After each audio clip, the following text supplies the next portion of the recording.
Hello. Happy Monday. Welcome to the finale of Scene Investigators. How was Welcome back. everyone's weekend? How was your Easter? Did you do Which anything case file would fun? you like to tackle? Okay, so last time I think, did we finish? I think there was one of that one, and then we did this one last time. And now, since we finished those, it unlocked the bonus episode, Hughes Manor Feud. So this is 3-star difficulty. I thought the 1-star difficulty was hard. So this is gonna be interesting. Let's load it. Loading Hughes Manor's feud. So that's gonna be fun. Loading complete. Good luck. Place your bets. Am I gonna get frustrated? Probably. Situation. The accomplished CEO of a successful real estate firm passed away, and a somber wake took place at his house. Just a few hours after the mourners dispersed, another tragedy occurred. I have like a tiny little hair on my lip. After the mourners dispersed, another tragedy occurred, prompting a frantic call to the police. Piece together the events that unfolded and discover what had happened. My mouse is like, ooh, okay. So since it's a manor, I'm gonna guess this is gonna be free. Oh, hello. Okay, so case file menu, foyer, living room, hunting closet. Oh, okay, fun. A stairway and second floor, empty guest room, occupied guest room. Item. What is that? Hold on. F. What's that? Item. Phone. Okay, so we're gonna have to read this stuff. Oh my goodness. Hello. Phone looks like it was found in the suite pocket. Oh my god. Suit pocket of the body of the second floor.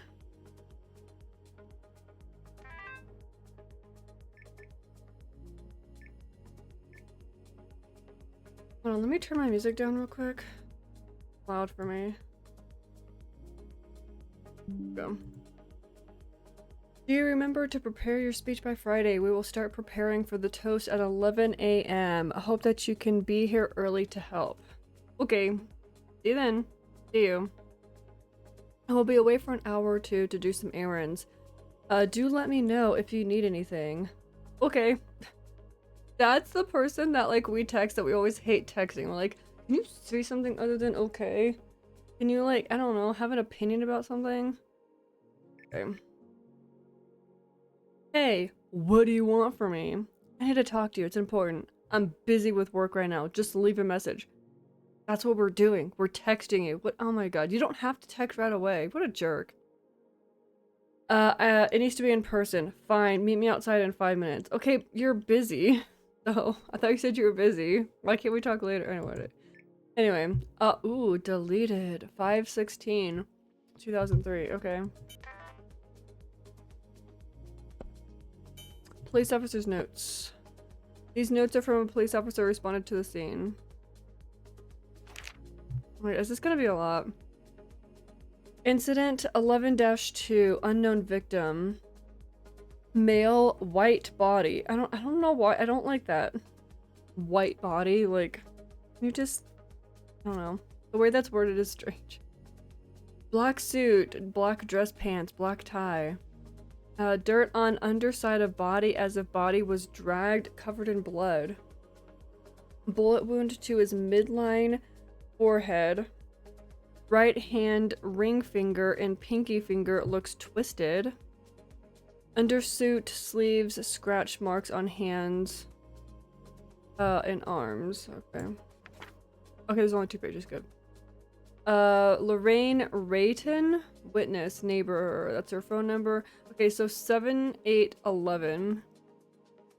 Around 5:30 p.m., saw a car drive out of mansion property. Unknown driver, red sedan. Headed. I thought that was an M at first because I write my M's kind of like H's. I don't know why. Headed eastbound from scene. I observed that there is no red sedan in the lot. Okay, so 7811, was that one of the phone numbers we had?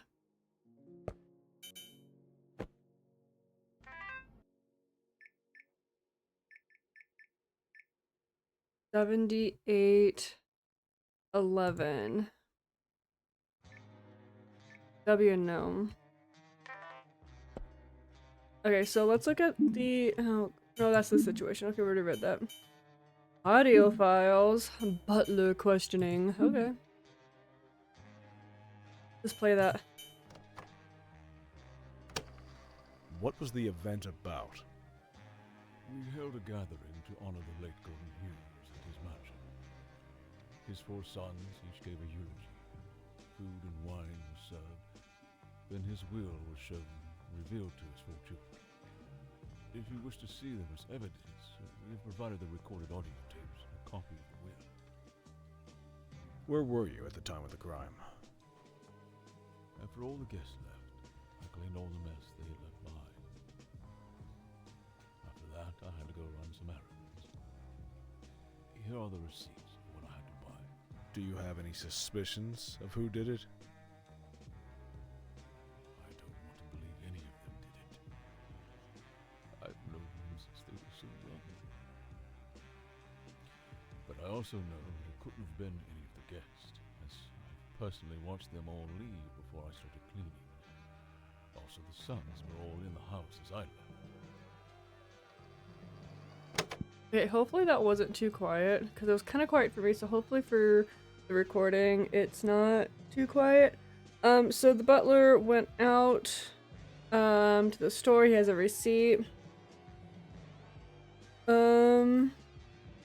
And the brother or the sons were in the house when he left. So the sons probably are the suspects here. Recording of eulogies. Hopefully this isn't that quiet.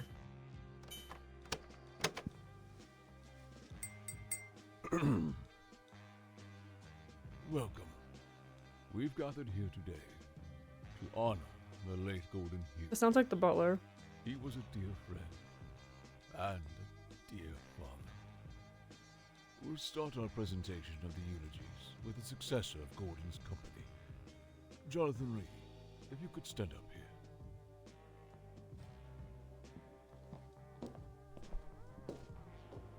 I like how they put the shoes down.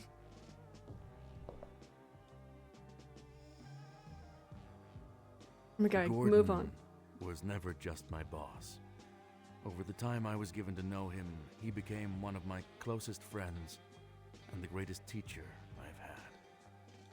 When I was young, I lived like trash. I was down on my luck and penniless. Gordon hired me, gave me a chance, and told me how to conduct myself. The position I have today is because of him, and there's nothing I can do to express the gratitude I feel.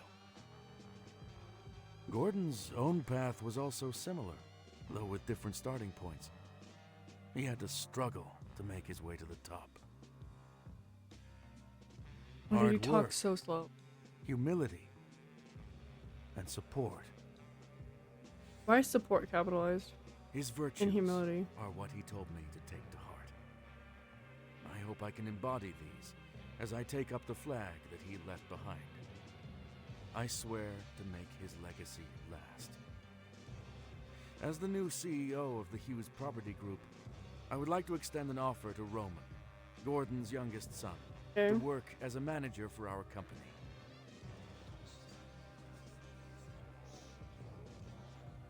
Roman, you are a rising star in the real estate world, and I'm sure that your father would want you to work with us. How about it? That's such a weird time to offer him a job. No, thank you, Jonathan. But I'm quite proud Awkward. of my current work, and I prefer not to take orders from anyone. Uh-oh. Oh, I see. He's like, this isn't how I I wanted it shall to go. give you time to consider the offer. He already Now I considered believe it. that Ellis, Gordon's eldest, is next.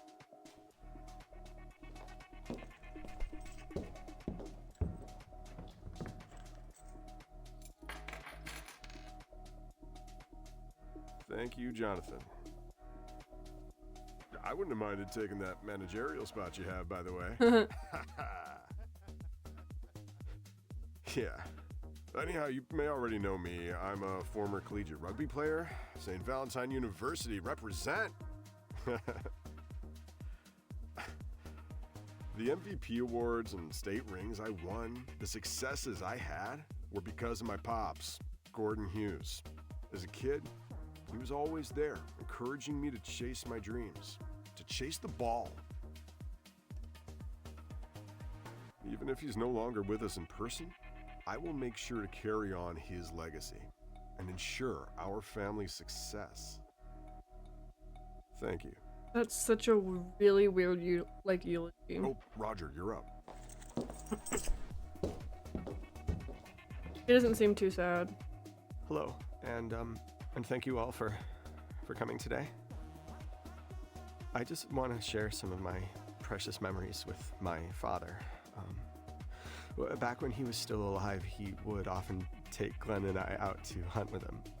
We'd have loaded up the truck with our food, tents, and the guns.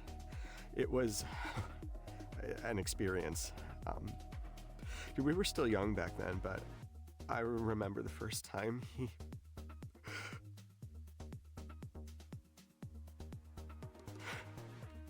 Sorry, it's just a little difficult. I remember that time we went...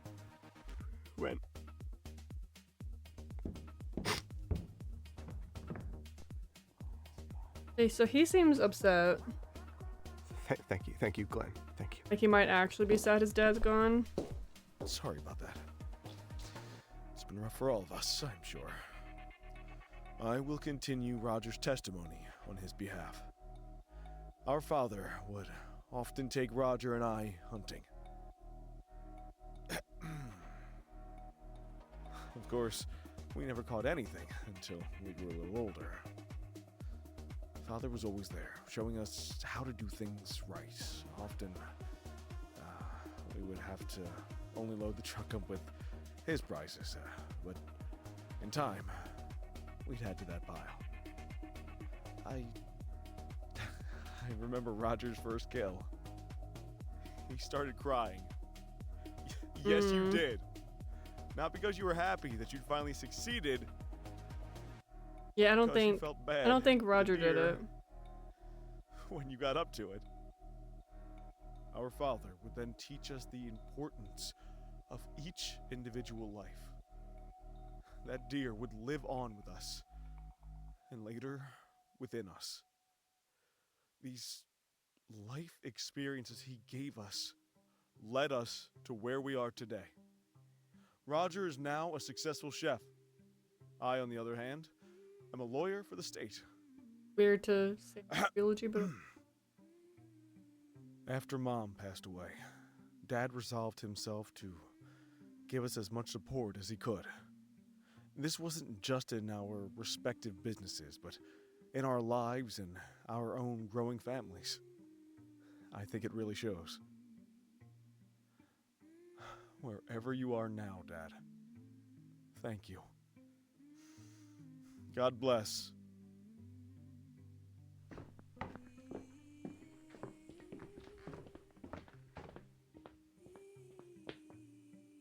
Thank you, Glenn.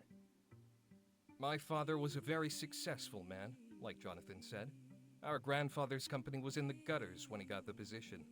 What he accomplished with it was awe-inspiring. Like him, I decided to start with nothing as well. I wanted to climb the ladder with my own grit and sacrifice. I think Father appreciated that someone tried to do without. He was correct to put his faith in me. Roman Estate Co. is as successful as Hughes Property Group. Founding it was an endeavor, and to keep it running has been arduous. It's been like childbirth. that's a weird thing to Something I say. thought only my wife would experience. What a jerk. Don't say that. Jonathan, as an aside, I believe that it's in my best interest to continue the great legacy that my father created. To continue his business modus operandi. I will buy out Hughes Property Group entirely. Okay. I'm sure I can find you a position as well. And that is all I have to say. Felix, back to you. Awkward.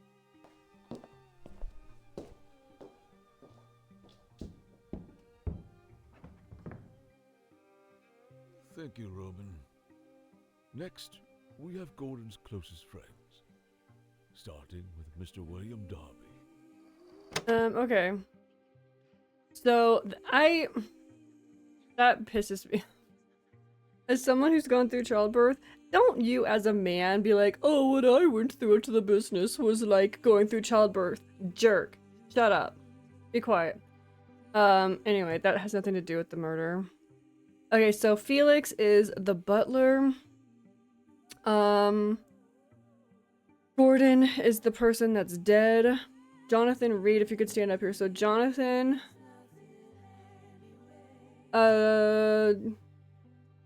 Jonathan worked at the company, was one of his closest friends. He, like, it was kind of weird that everyone at the eulogy was just talking about the business, really.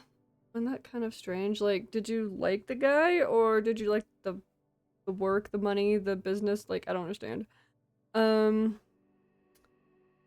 Blah, blah, blah. He was a hard worker, blah, blah, blah. Okay, so Gordon's youngest son, Roman, invited him to work at the company. He's like, no. No. Let's see. So Ellis is next, the eldest son. Okay, so that guy's name was Jonathan. I don't think we really care about Jonathan, because the sons were there, so I don't think we really care about the person who worked the company.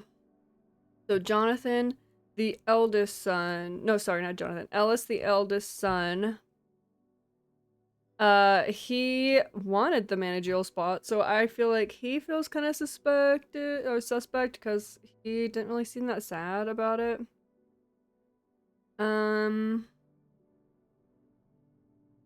Next was Roger. Roger seems sad, but like he very well could be sad because like maybe his father was a piece of shit. You know what I mean? Let's can I change the song? This is a quiet song. So Roger seemed upset. But I don't know, that doesn't necessarily mean he didn't kill him, but the fact that he cried after he killed a deer kind of tells me that maybe he wouldn't kill anybody. Let's see, who is next?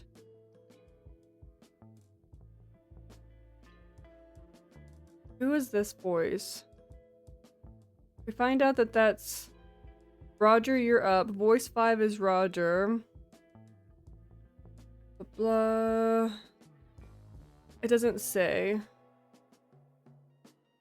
Oh no, Glenn. Glenn is coming up next.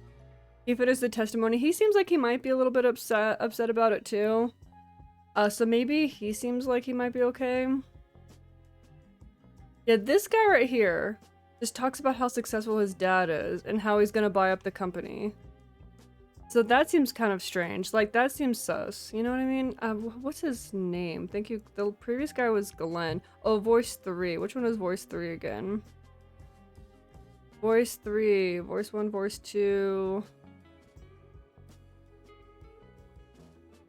Oh, voice 3 is Roman. Roman is the one that he offered the job for. Rising Star... Oh, yeah, so voice 3, Roman, he offered them a position at the company. He said, no thank you, I don't want to take orders from anyone, and then at the very end said, you know what, I'm buying up the company. So that seems kind of sus to me. Like, he wanted to kill his dad so that he can get the company. So that seems kind of sus. Among the total money to be distributed to the children, how much percentage was each son supposed to receive? Okay, so Ellis, Roger, Glenn, and Roman. The 4 sons. We have to find probably the wills. Ooh, is the target a blackmail? Ooh. How many people were killed? So far we already know that the dad is dead. Now, whether the dad was murdered or if he died of natural causes, we don't know yet. Depending on the number entered, please fill in the sets of names of both the victim and the perpetrator in the following fields. Okay, so I'm guessing if I put like 2. Yeah, so it puts 2, okay.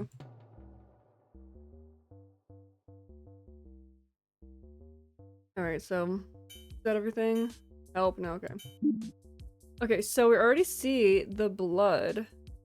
So yeah, that does look like someone. Can I leave? No, okay. I think so. Okay, so we see it does look like someone was dragged and left here, but there is no outline, which is interesting.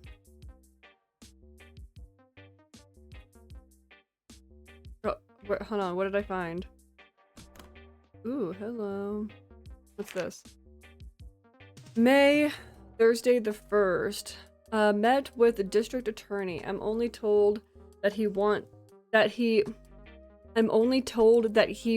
to charge. Okay, that's not correct grammar. The cult kid, even though he's a minor. Note, tell him I'm not likely to move forward. Dinner with Joseph Michaels, 3 p.m. Saturday the 3rd. Dad left sniper. Okay, so this is one of the sons. I'm wondering if this is the son that's the attorney. I wonder if this is his. Because he's meeting with the district attorney, so he's probably the lawyer kid. Dad left sniper at the log cabin. Retrieve it. Make sure to drive down next week and return it to him. The 4th, Sunday, district attorney appointed me as the prosecutor. Yeah, so this is the lawyer son. For Barley Davidson's case, Kyle Santino should have the initial files ready by 2 p.m. today. Call Daniel Riley, 4 p.m. Monday the 5th. Meet with Charles Reynolds, Barley's family lawyer. Pick up Ruby, 5 p.m. Dad died. Canceled this week. Call Valerie when home. Won't be good to see Ruby. Won't be good to see Ruby. I'm guessing then Valerie is probably his ex-wife. And so he was gonna see Ruby, like, maybe for the, like, couple days or something. Maybe his daughter. Tuesday, the 6th. Call Alexander Davidson, 3 p.m. Call Nicholas something Claus, 5 p.m. Pick up Ruby, 6 p.m. She stays till the 8th. Okay, so he was supposed to have his daughter that week. But again, he canceled all that because Dad died on Monday. Wednesday, call Sammy at 9 a.m. Call Harrison Coast? I don't know what that says. At noon. Take Ruby to Super Castle Park. Call Felix for update. Lunch with Joshua Star Diner 12:30. Bring Ruby back to Valerie. Yeah, Valerie ex-wife by 8 p.m. Just clear out next week too. Uh-oh. Doesn't look like I can turn the page.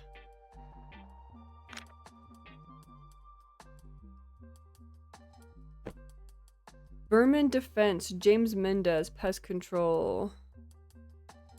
Call me. Need someone to supervise a business contract.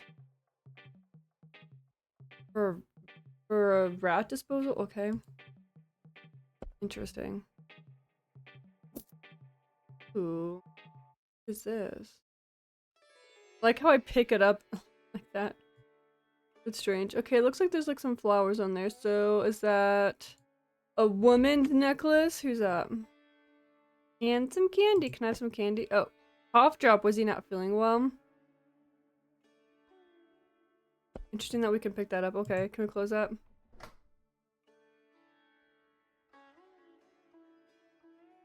Like, we're definitely gonna miss some clues. Because we typically do. Hopefully, like, the camp is okay for you guys, because it always feels so jerky.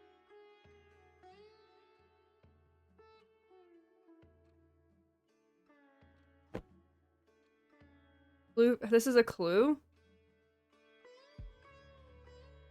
What does that say? To Samuel Hayes. Oh, are these like gift bags? Okay, so Samuel Hayes didn't take his gift bag. And Harmony Hughes. Harmony Hughes and Samuel Hughes. Both of them did not take their gift bag from the party, so that's interesting. Oh, great, another phone. Evelyn Fletcher, Joshua Fletcher's mother, has early onset dementia. Alert Joshua in case anything happens. Roman's son is allergic to nuts. Remember William Riverside. Just remember his name. Remember what? Okay. Keep Roger from drinking too much. Damian Goodman, James Goodman's son is allergic to strawberries. Make sure he doesn't get any. Philip Braxton has slight lactose intolerance. Is this for like the menu for the party or something? Great. Messages. Are these the same numbers we found in the other phone?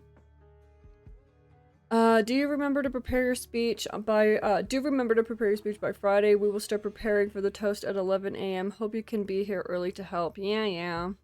Hey, Felix. Okay, so this is Felix then. I'll be back at 2. Got some things to do. We'll see you then. I will be away for an hour or two to do some errands. Let me know if you... Why do they keep talking like that? Do let me know if you need anything. Did you hear that shit during the speeches? Man, I'm sick of his attitude.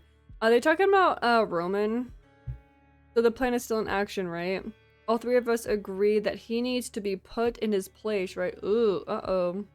No way I'm stopping now. We need to do it today. I can already imagine the look on his face when I pull up the dirt on him.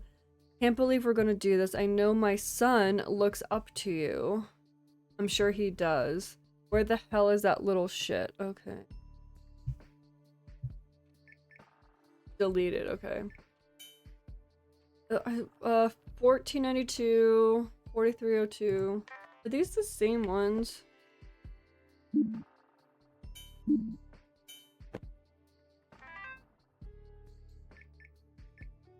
No, the 1492 is the same one. Right?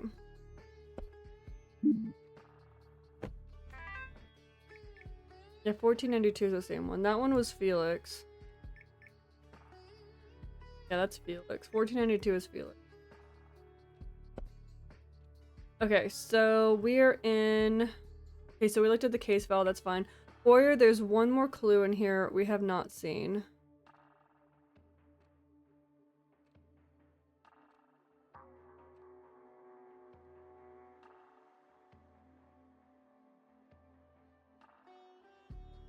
Look in the briefcase again.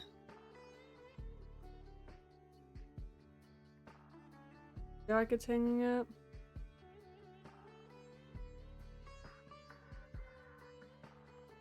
Look in the briefcase again, see if we missed anything. We saw the cough drops, we saw the necklace, we saw that book, and we saw the business card. State of Nevada, victim of crime. We're in Nevada, I guess. I'm not seeing anything else in there. We always miss one. See on the ceiling? Oh, look at the balloons. Is that a clue?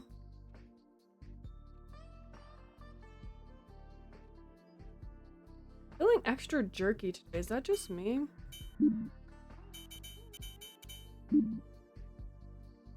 Mouse sensitivity. I need to turn that down somewhere.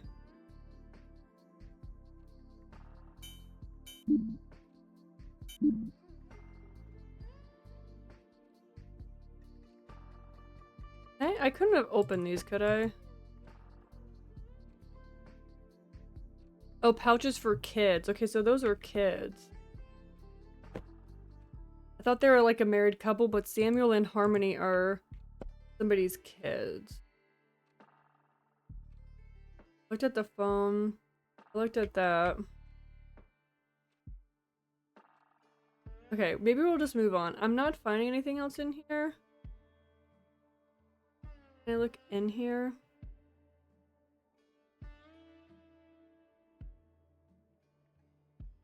There's always one we don't freaking find. Okay, so we're going into... So it says living room, hunting closet, stairway, and second floor empty, guest room, occupied guest room. I'm guessing that means that there's nothing in the dining room to see. I'm gonna kind of briefly look around a little bit. So there's some food laid out, a little buffet that people have kind of eaten. Are any strawberries or nuts around? Are there supposed to be sausages? What is that? I don't think there's anything to see here. Probably can't. Nope. Maybe that's probably the kitchen. I don't think there's anything in here. Ooh. Sure. Little coffee stand right there. That's cool.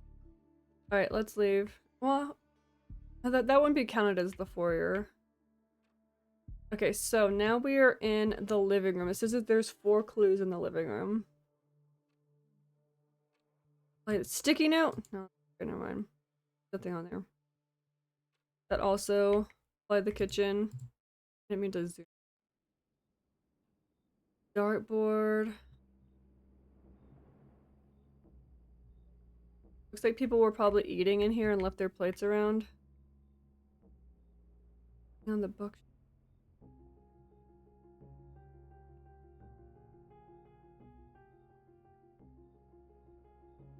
That light. Oh my, I don't like the light that's coming. Bullseye, tracking a prey. Oh, hello, business card. Glyftons, where the best are served. Where the best are served the best? Oh, okay. I don't know why I was reading that strange. Oh, so it's some sort of restaurant. Oh, is that, was there catering or something? I mean, I don't know why there'd be catering. There's like literally just like meat and cheese in the dining room, but whatever. But didn't they say one of the sons was a chef? Am I making that up? Maybe it was his. This is probably where they did the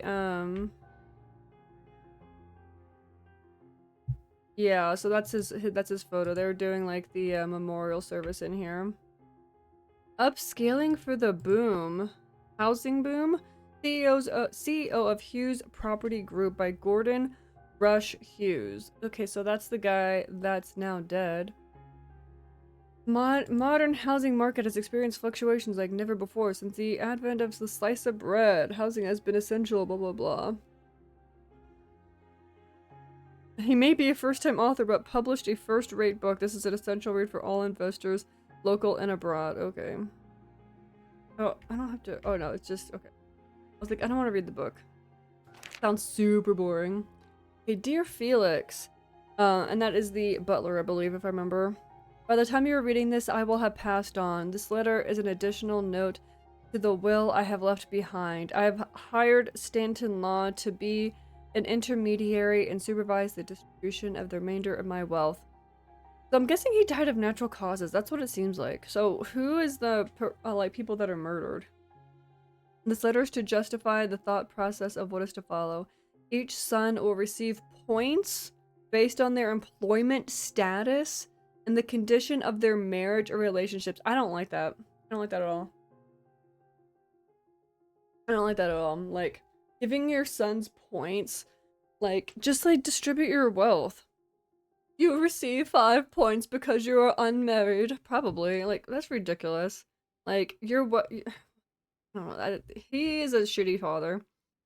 If they're unemployed, they will be given a negative point to their overall amount.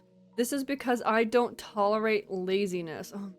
What if they got laid off because the company, like, went under or something? Then that's not really their fault. If they have any job in general, they receive— I'm surprised now, like, if they work a below-level job, like customer service, or in a fast food restaurant, then they only receive 1 point because that job is below me or whatever the shit, whatever. If they have any government job, they will receive an additional 1 point. I'm gonna have to do math, aren't I, to see like what kid is gonna end up like receiving the most amount of— oh, I am, because that's one of the questions. One of the questions is the amount of money to be distributed to the children. So I am gonna have to do math, aren't I? That's annoying. Government job receives an additional point. Middle management job gets an additional point if they're in a C-suite position. What does that mean? or higher, they may receive 2 points to their overall amount. I don't know what a C-suite position is. Is it gonna tell me what that means? Because I don't understand what a C-suite position is. So I'm thinking of like grades like A, B, C, D, and F, and like C is kind of like middle of the road. You know what I mean? As far as grades go, but they receive 2 points. So I'm guessing C-suite is good. Marriage was sacred to me. Let me guess. You believe in traditional values, don't you? You know what I mean? It's probably him. Fucking jerk. As it was to their mother. If they are single, they do not receive or subtract any points. If they are divorced, they have a single point taken away from them. So that would be the lawyer guy. We need to find out who the lawyer is. I forgot who the lawyer was. If they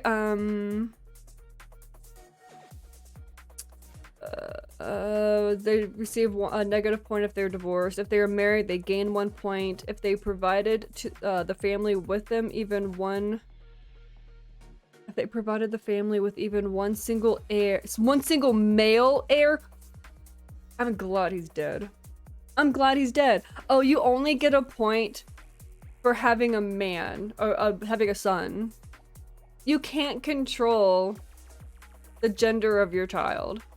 You know what I mean? Like, you can't control. That's bullshit. Okay. Whoever shall have the highest amount of points will receive a 15% addition. Whoever shall have the second highest amount of points will receive a 10% addition. Third place shall receive the same. The final score shall receive, so third place will also have 10%. Is that what you're saying? Final point shall receive 5%. Is that 5% total or 5% addition? Or is third place like the same, like, it's not any, like, additional percent? I don't. I know that this may seem like an odd request, but my children understood my values as they were raised. I'm proud of each one, but I always liked to reward them allowance based on the chores they did. This is their final allowance. That's so dumb. Like, they're adults. And also giving them allowance based off of their male heir. Go fuck yourself. I'm glad he's dead. I know you will follow my instructions without questions as you always have. However, I want you to know that with my death, your contract has come to an end. You are no longer required to work for the Hughes family, and I want to make sure that you feel no obligation. You are about the age of retirement, and I wish that you can live the rest of your life with your wife in peace. Therefore, I hope you carry out my last wishes. Do not as my butler, but as my good friend. Thank you. Okay, so real quick, I'm gonna pull up. How do I open that again? Notes. I'm gonna get over there real quick. Okay, so we're gonna pull up their names. Ellis, Roger, Glenn, Roman.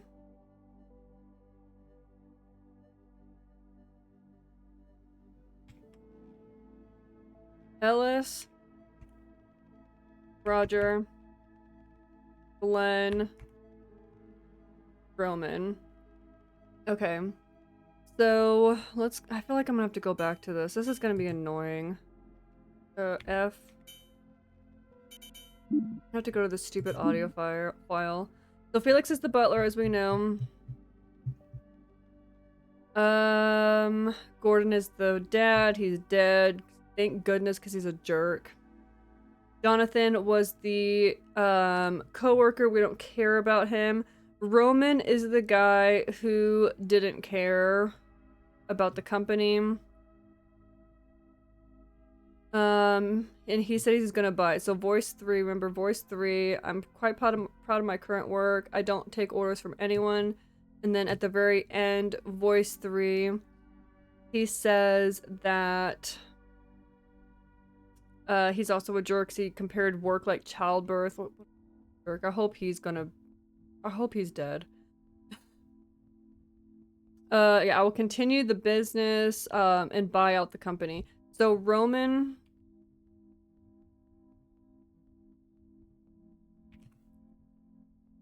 is buying company. Just gonna write some notes. Nope. Let me get back to this right here. I need to figure out who the lawyer was.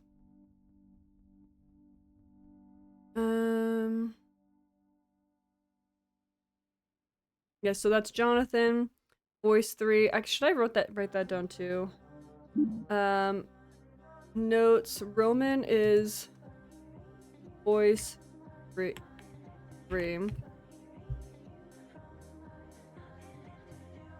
Nope, I keep doing that.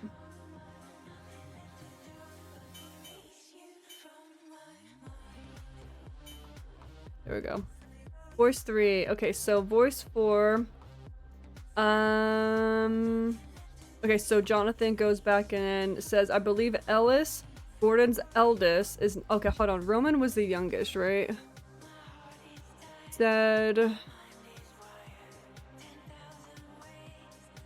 Where was it? Dio... Gordon's path was similar. He had struggled to make his way to the top.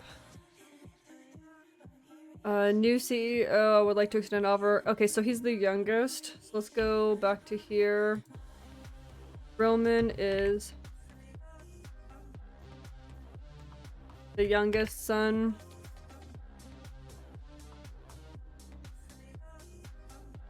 He said, no thank you. Time for his eldest son, Ellis. He is the eldest.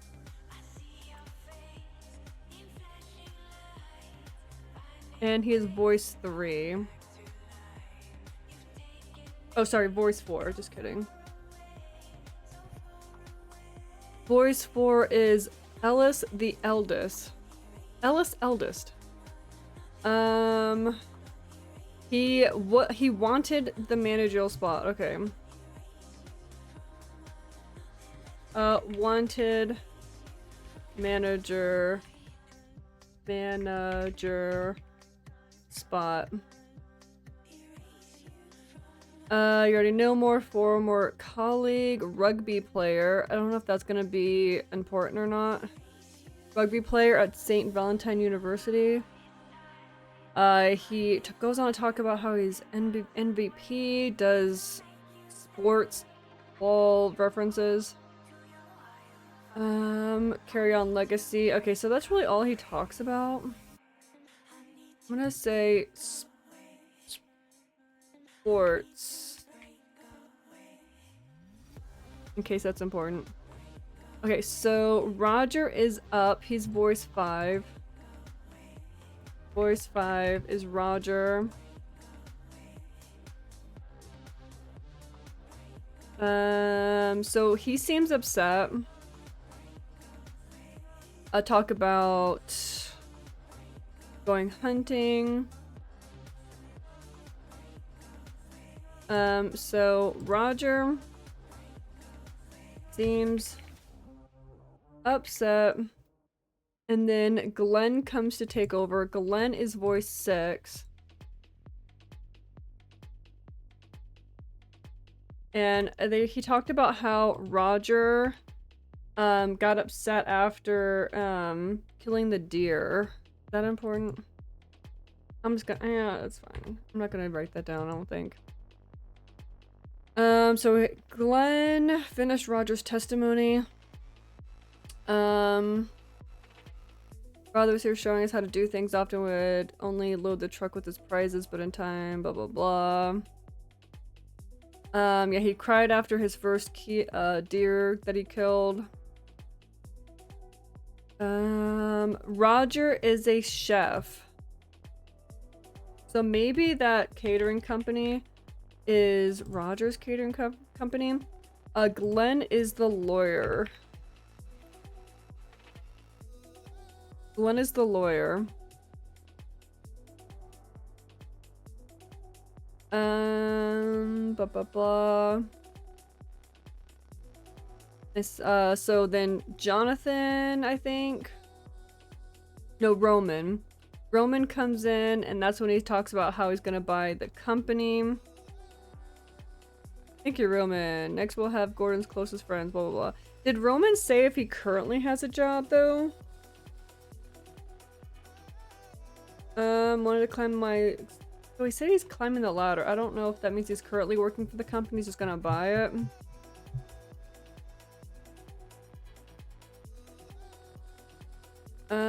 Closest friends, greatest teacher, blah blah blah. I don't know. Alright, so let's exit out of this. Let's go back to this stupid letter that I hate. So we're gonna do will. Okay, so the percentage points. Unemployed is -1.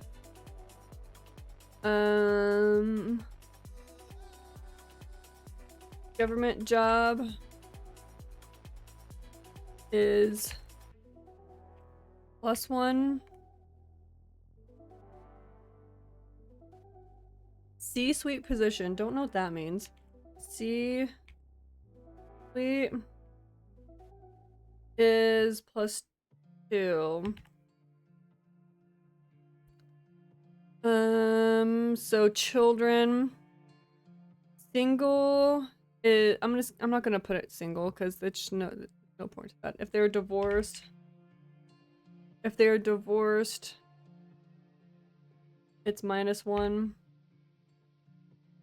If they are married, they gain 1.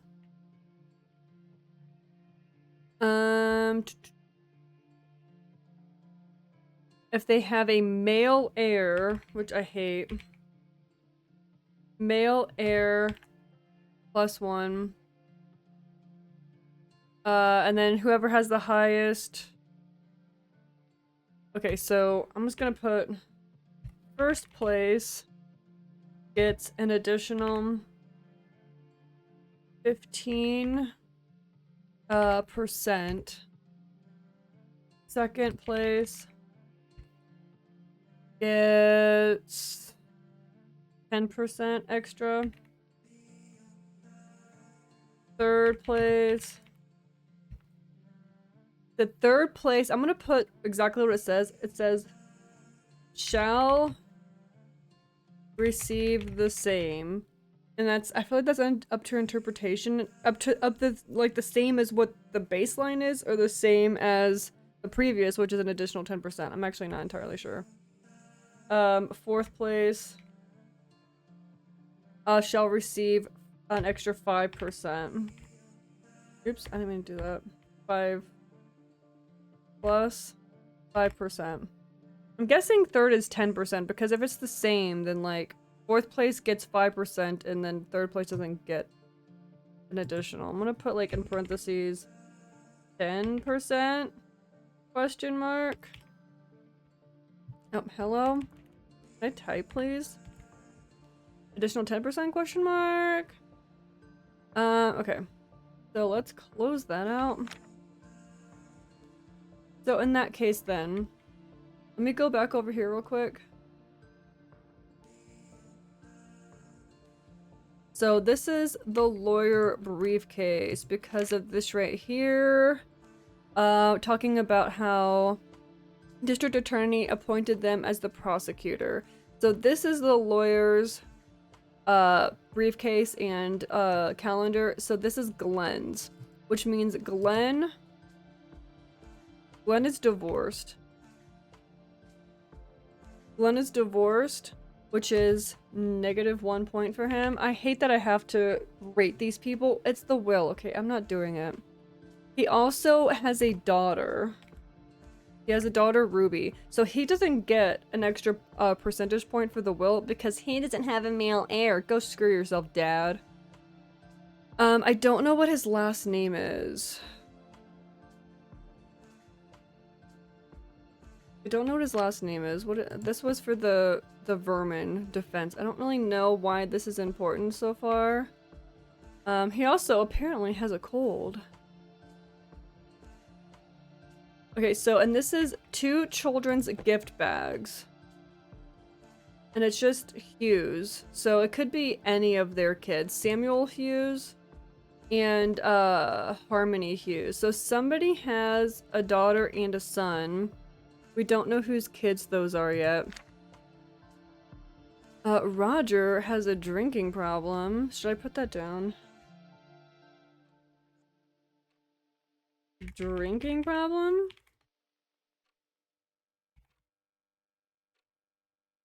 Damien good, blah blah blah, makes... don't care about that. I don't think I care about that just yet. Dementia, Roman's son is allergic to nuts. Okay, so Roman has a son. So that is important. So he has a son, so he gets an additional 1 point because he has a male heir. Go screw yourself, Dad. I'm gonna say that 10 bajillion times that his dad's a jerk. I don't know if anything else is important as of right now.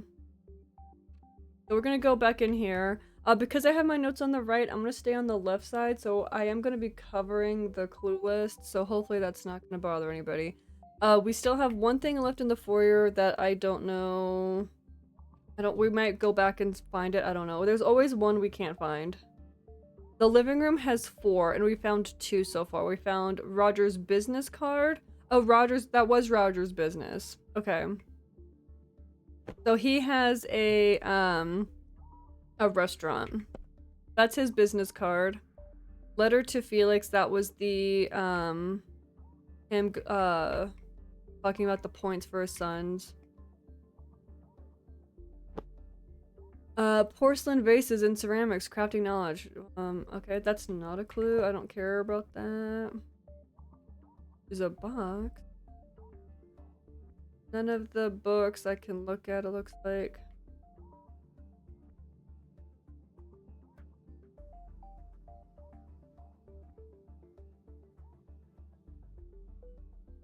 Okay.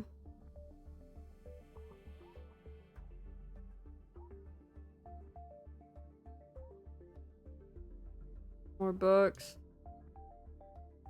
Usually you can't look at the books, but I'm just gonna quickly make sure that there's nothing. Can't seem to open that.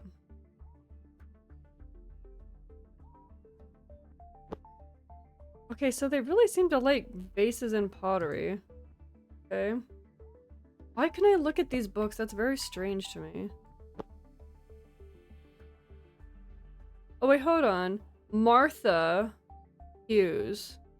Wait, hold on. Are they trying to tell me that Martha also wrote books? She wrote books about pottery, which is interesting. Okay. I don't know if that's important. It's not a clue, but... Alright. Here's another letter. Oh my god. So many words. Okay, so this is the 3rd out of the 4th clues. Last will and testament of Gordon Hughes. I, Gordon Hughes, being of sound mind, not acting under duress or undue influence, and fully understanding of the nature of all my property and of this disposition thereof, do hereby publish and declare this document to be my last will and testament, and hereby revoke any and all other wills heretofore made by me. Don't you love legal jargon? I nominate and appoint Felix White as personal representative of my estate, and my personal representative fails or ceases to so serve, then I nominate William Brandon Darby. Hold on, didn't they say something about remember somebody? It said remember and then I forgot. Remember William Riverside. That's not at all confusing. William Riverside, William Darby. Darby. Interesting. That's interesting. Why are there 2 Williams? Disposition of property. I devise and bequeath my property, both real and personal, wherever situation as follows. First beneficiary. Any charities as chosen by Felix Daniel White with the following property, 5% of my overall wealth.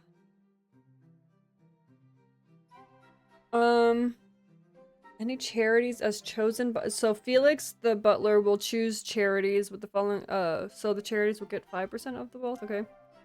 Second beneficiary, Felix Daniel White as my chosen, as my close friend and butler with the following property. 5% of my overall wealth, or are they talking about the children? 5% of my overall wealth for his hard work and for his good friendship. Okay, so the first beneficiary, Felix will choose a charity to give 5% of his wealth. Second beneficiary is just giving Felix 5% of his wealth. Third beneficiary, Ellis Morton Hughes. So, okay, let's write down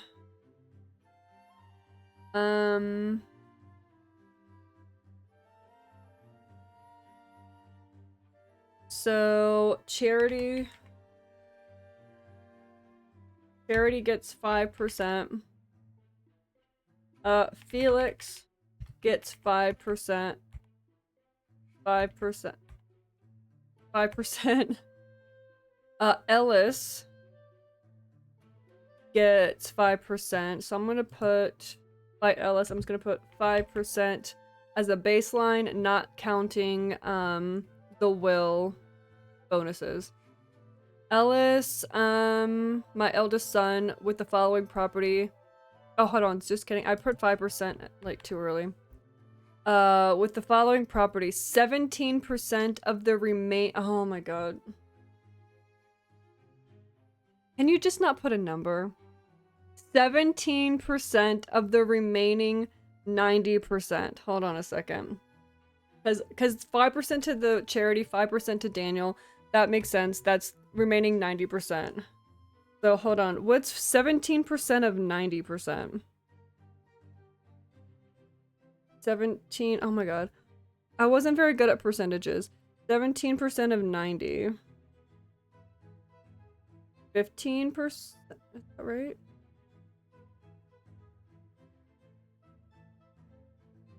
All right.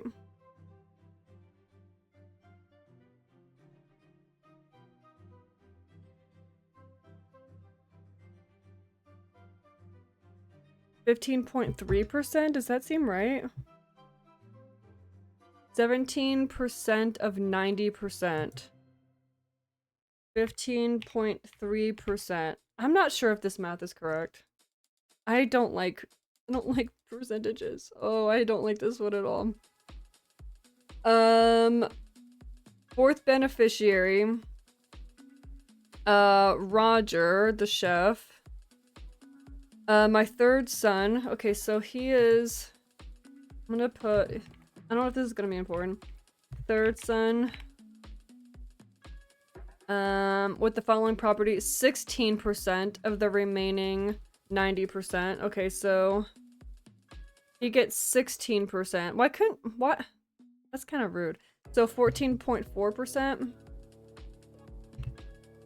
14.4 percent. So Glenn, the second son. The second son, Glenn.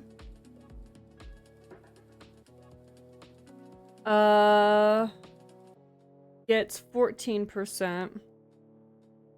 14% of the remaining 90, that's 12.6%. Right, Glenn. 12.6%. We'll do the math to make sure that these percentages add up to 90. And then Roman, the youngest, will receive 13. So it looks like from oldest to youngest, they just get less, which it's not their fault, the order that they were born, you know what I mean? So Roman will get 13%, which is 11.7. 11.7%. Let's add all that up. So 15.5 plus 14.4 plus 12.6 plus 11.7. Oh great, that doesn't add up to 90. That's lovely. Oh, hold on. Seventh beneficiary. Oh, that should. I don't, I'm not liking this. Jonathan, so that's the colleague, my business partner with his following property, title, and blessing to the Hughes Property Group, of which has likely been elevated to already. What? Title and blessing to the... Oh, Hughes Property. Hold on. So he's giving them the title... What is that? How do you give a blessing? How do you give a blessing? Of which he has likely been elevated to already. Okay. 8th beneficiary. So he just gets a promotion or whatever.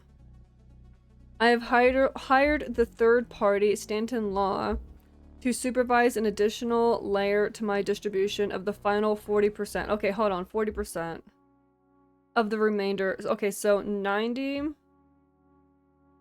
minus 40%. 90 minus 40.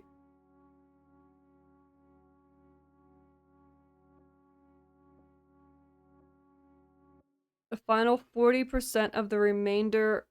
Oh my god, hold on. What did that add up to again? 5.5% plus 14.4% plus 12.6% plus 11.7%. That added up for me 54.2%.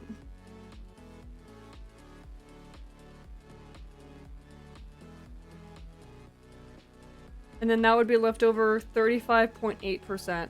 I feel like I'm doing this math wrong. Which tracks because, again, I don't like percentages.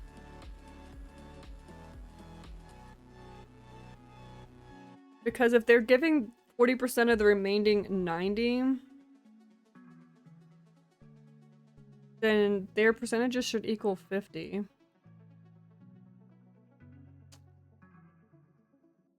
I didn't know we're going to be taking a test today.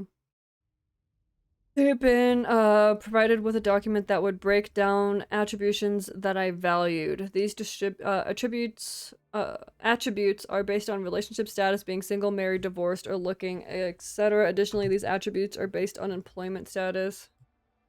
I think we're gonna have to close the notes real quick so we can turn the page.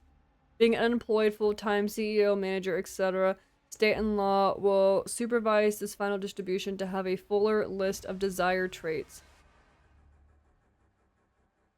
My friend and servant, Felix, will provide additional feedback to state and law in their analysis of each of my 4 children. These attributes, when analyzed and understood, will provide an additional 15%, an additional 15%, or 10%, or okay, so 10%. Okay, so that answers this question. Third place gets 10%. That's what I thought it meant, but I wasn't entirely sure. So an additional 15, 10, 10, 5 of my final 40% of 90%. Oh my god.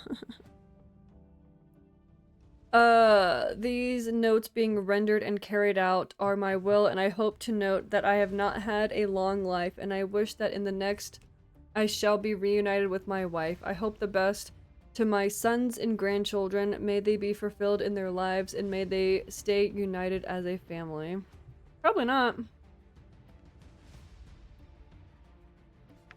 Okay, I feel like I'm gonna have to do this again. This is not...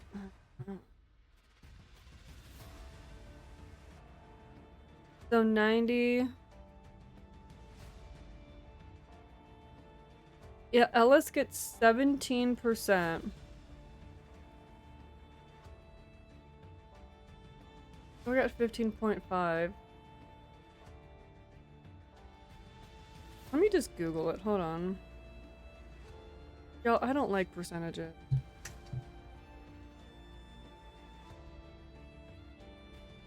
What is 17% of 90%? No, that is right. 15.3. I was right. Okay, so I'm not an idiot. 15.3 And then we have, so that was Ellis.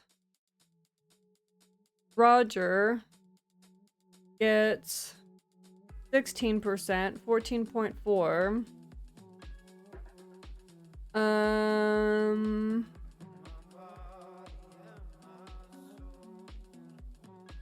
Roman gets 13%, 11.7. And then, did I miss Glenn? Glenn is 14. 12.6. I'm very confused by this. Because 15.5 plus 14.4 plus 12.6 plus 11.7 is 54.2.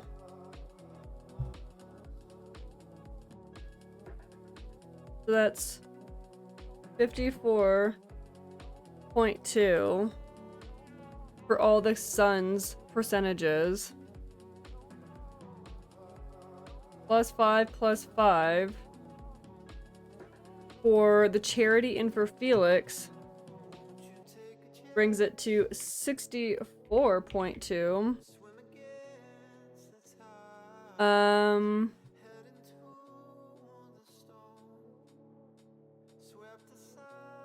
Jonathan doesn't get a percentage.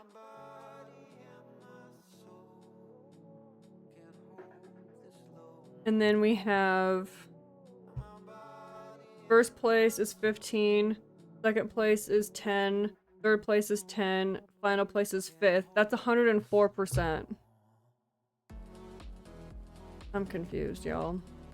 I'm confused.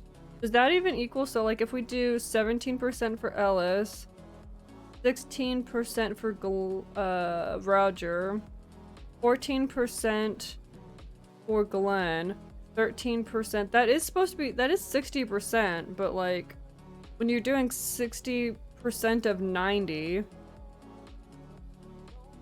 I don't know. I don't like this percentage thing. This is confusing me. I don't like it. I don't like it whatsoever. Oh my god, another voice recording. Oh no, never mind. Never mind, we can't click on that. And a surprise to no one, we still have another clue in this freaking room that we have yet to see.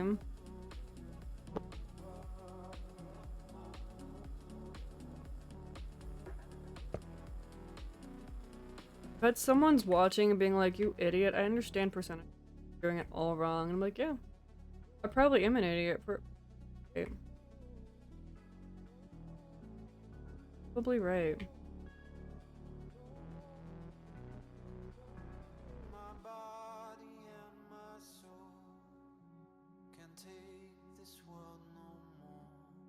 Why is there always one clue that I cannot freaking find? Alright, let's just turn on the light. It's kind of dark in here. Alright, let's go in here. Okay, so this is the hunting closet, probably.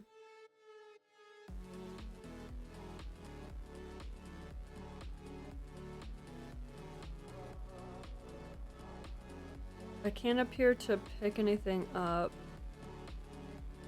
Okay, so there are no guns missing. I'm guessing the one kid that was saying that they left the gun at the cabin or whatever brought it back. Okay, so there's a gun on the floor. I'll open that in a second. The gun on the floor with ammo.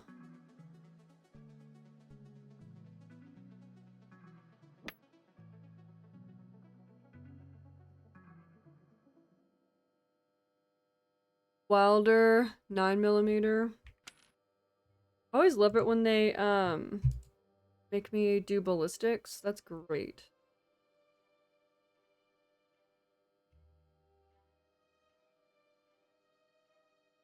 Okay, so pistols. There's 4 places for pistols. 1 pistol's on the floor, and that means that there's an empty spot.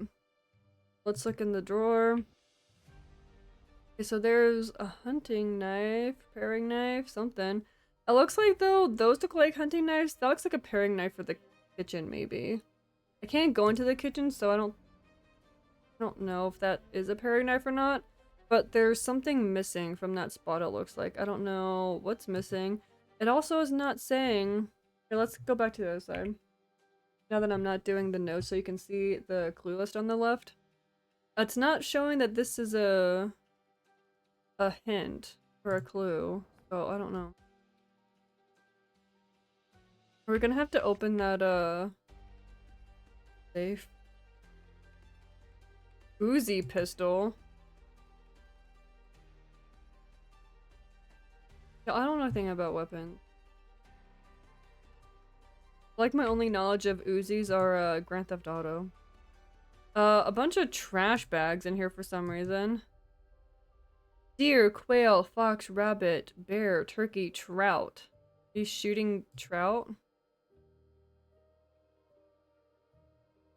Okay, can't seem to look at any of that. Can I? Okay, once again, there's... Oh wait, hold on. No, two clues. We got all the clues in here. Just kidding. I thought that I was gonna be missing one. Okay, so the hunting closet doesn't really help us any. There looks like there's a pistol missing potentially because there's one on the floor and there's 4 spots, so that would mean that one's missing. And I don't know if this is important because it doesn't count as a clue, but there looks like there's supposed to be something in there. Is that a clue? There's like a dent. Alright. So we have stairway and 2nd floor, empty guest room, occupied guest room. For this being a manor, this is kind of small because that looks like that probably goes into the kitchen because of that room right there. The dining room. That door is probably the kitchen. So like for this being a manor, looks kind of small. Expanding it to be more grandiose. God. One up the stairs.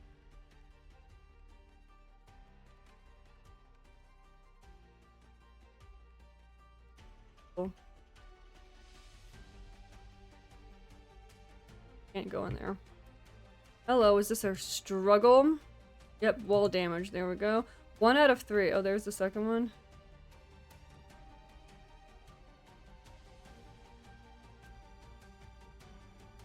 So it looks like they probably had a struggle going up the stairs, going boom, and then boom. You know what I mean? I don't like how jerky. Hope it's not too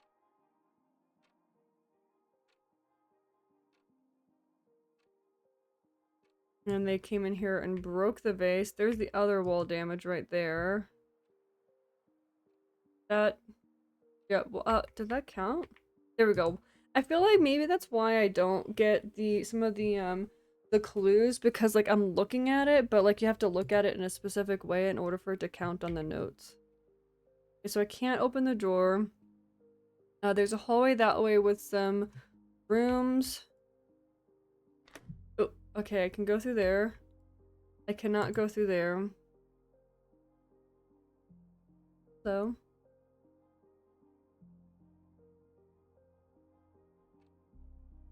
Gonna show me what time it is.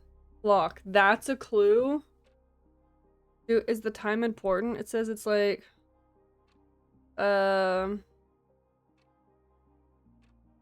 like 6:40, 45. Not quite 45. Okay, yeah, fun clue. So with that, we found everything in the hallway. We can go through that room.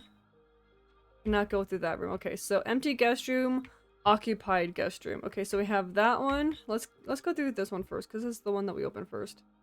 This is also, ooh, hello. This is also the one where there's damage on the wall. So I'm guessing that maybe the struggle again, up the door, or up the stairs, hit the wall there, hit the wall there, knocked that off, hit the wall, came in here, boom, boom, boom, dead. Now with that said though, there is no blood. And I remember from the last one with the police, and the police, like station, the body outlines that didn't have blood, they were not counted as being dead. That looks like something on the floor, but it's not counting as a clue. So we have the body outline. We have keys. Can I see the keys? Key ring. Oh my goodness, I cannot see. Fresh Mart?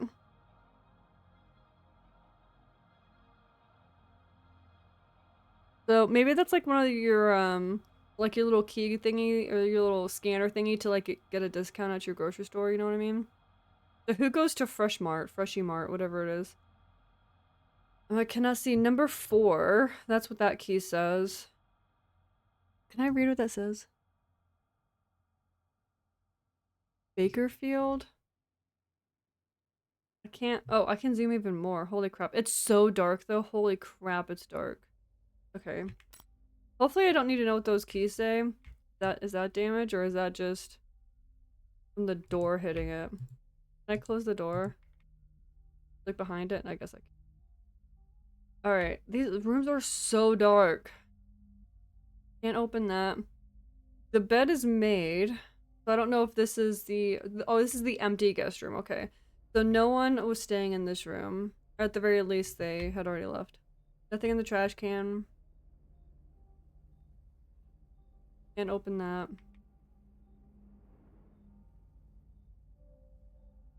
We need one more clue.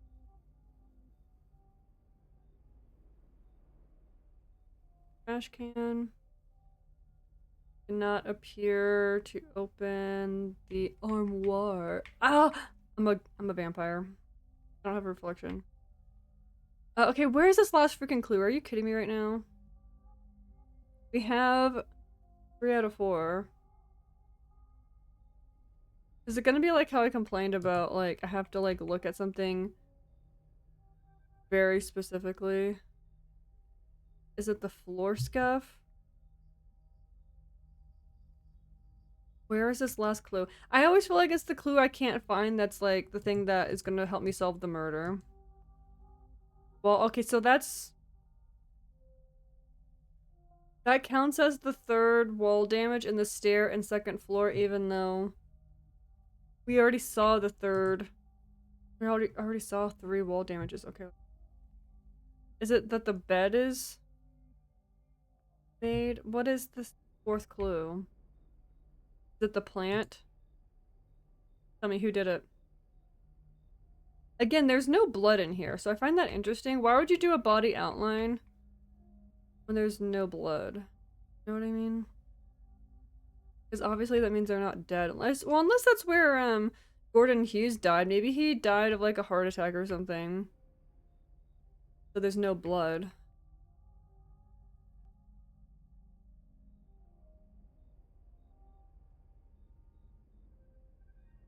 I'm calling lie and that there's not 4 clues.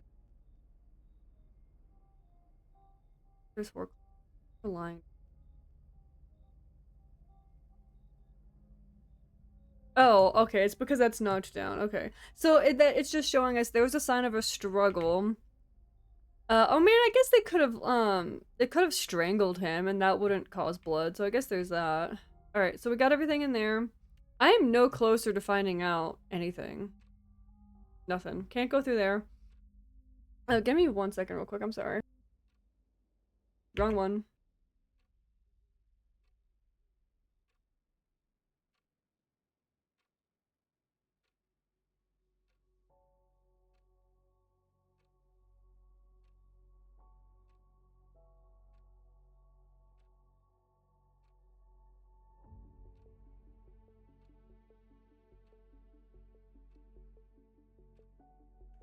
Okay, I'm back. Sorry.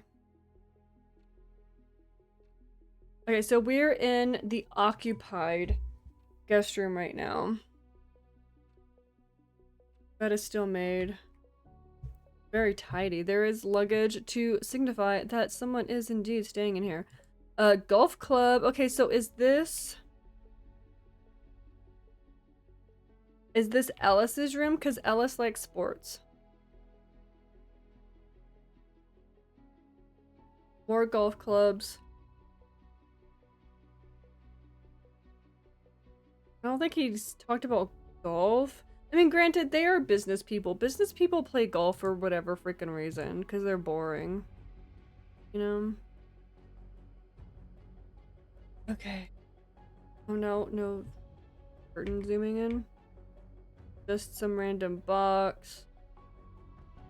No name on it.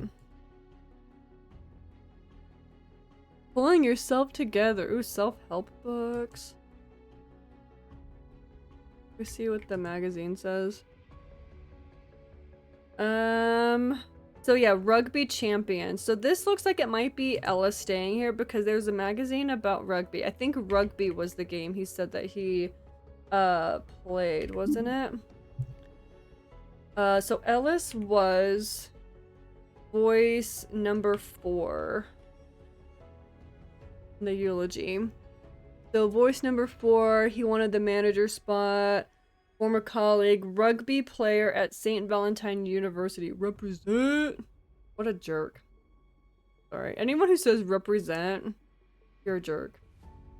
So yeah. So I think this is probably Ellis that's staying here because there's sports things. Sports paraphernalia, if you will. I knew that was gonna come in handy. Voice of death. Okay. Can I look through your luggage? See if you have some skid marks. I feel like he probably does. Have you ever seen those videos of those like ultra like alpha male things and they all like proudly display that they have skid marks? It's always them. You know what I mean? It's always the alphas that don't clean their privates. Alright. Yep, okay, so here's a clash ring. Yep, St. Valentine. So he's staying in this room. That's clash ring, St. Valentine. So that's good. He's staying in this room. Warm welcome from Miller's Creek. Hey, hon, I'm alive. What was I about to say? I'm alive. I'm almost heading out. Can't believe my old man is actually gone. Don't want to be too sobby in this, but man, it hits me hard.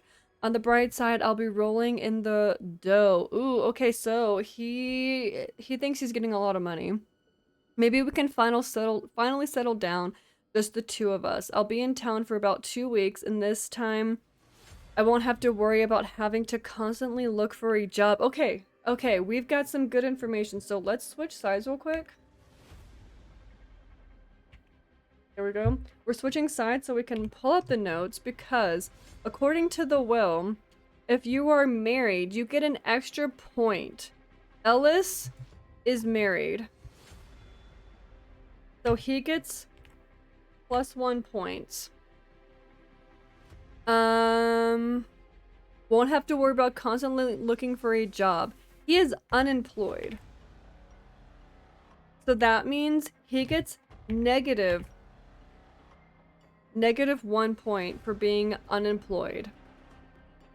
These guys don't know what they're missing out on. See then. So that's why he wanted that manager job. Daniela Stren, Atlantic City, New Jersey. Okay. It does not say anything about children. So he might not have children. I'm not too sure.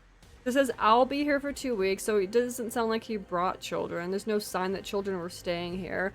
So if he has children, then they would have stayed with the wife. So that's good to know.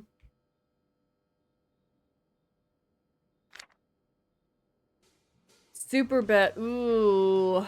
Maybe if you didn't have a gambling problem, you wouldn't have a money problem, you know what I mean? So he paid 500. Gladiators better like Nest. Did he win?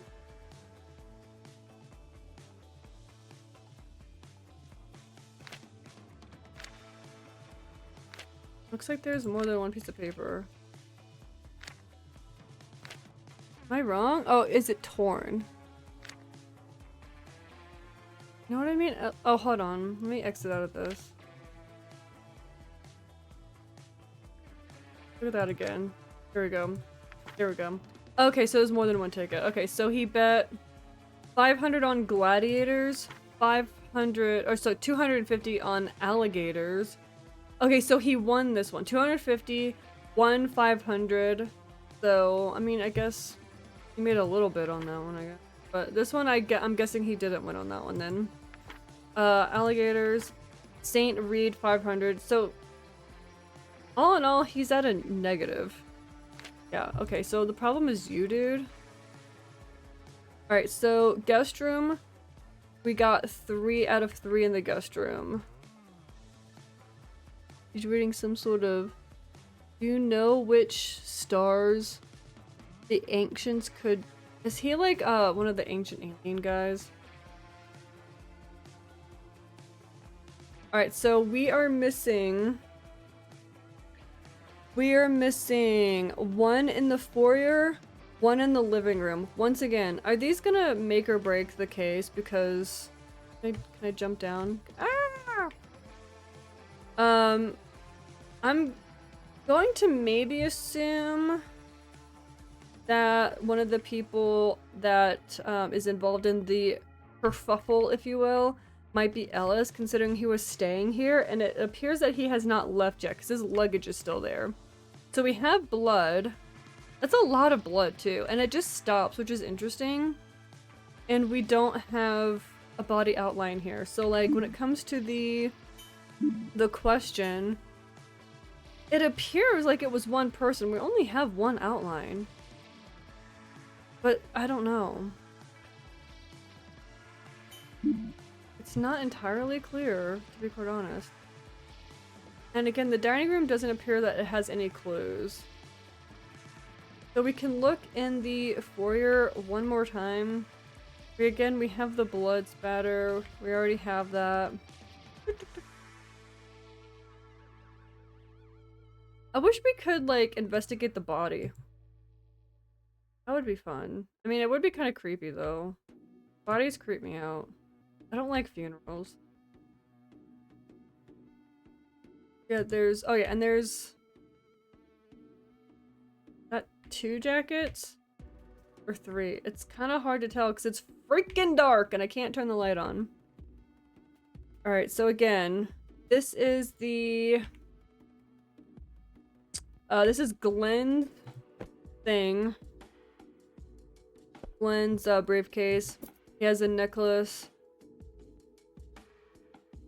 Can I open that? Oh, I can open it. There we go. I'll miss you, Dad. Okay, so that's his... And in case it wasn't completely clear from his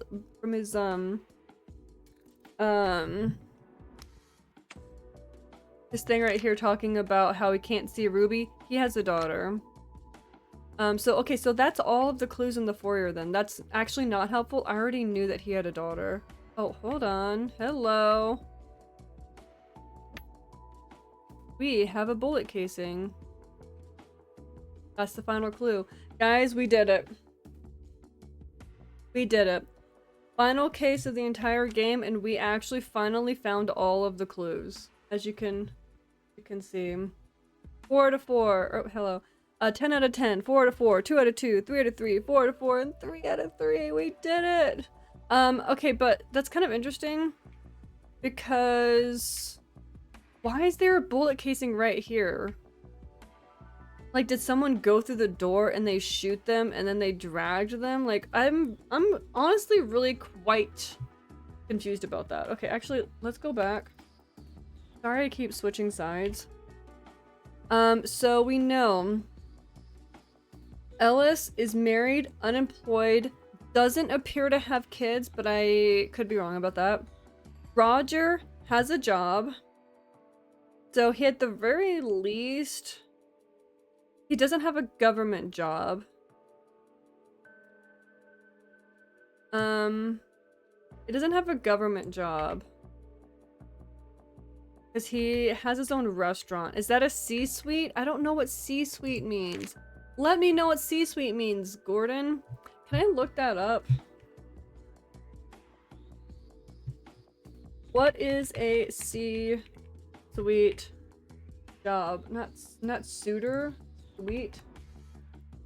A C-suite or C-level job refers to the top-tier executive positions within a company typically holding titles such as... Okay, so... Such as, CEO, CFO, COO, or CIO. Okay. Okay, so there's that. So just having a job does not automatically mean that he's gonna get points, right? Let's see. Hold on, does it? So, unemployed is negative. They have any job in general, they receive 1 point. So... Did I not put that? So unemployed is -1. Employed is +1. I don't know why I didn't do that. If they were in a C-suite position or higher, they receive 2. Okay. Any job in general, 1 point. Government job.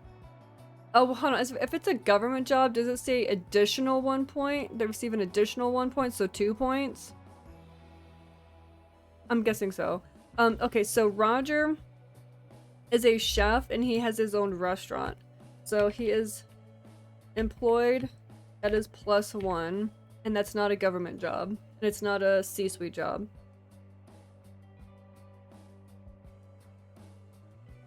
We receive 2 points to their overall amount. So does that, if they're C-suite then, does that mean they get 3 points? 1 for being employed, 2 for being C-suite? Is that what that means? That would be 3 total points? I'm not entirely sure. Glenn is a lawyer. He's employed. So that would be +1 point. Roman, he wants to buy the company. It's unclear if he actually has a job though. I don't think.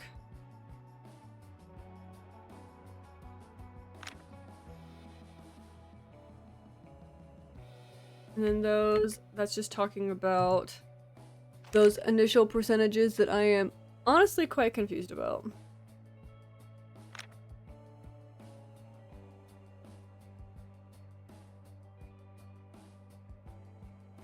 Ellis, I don't feel like he has children.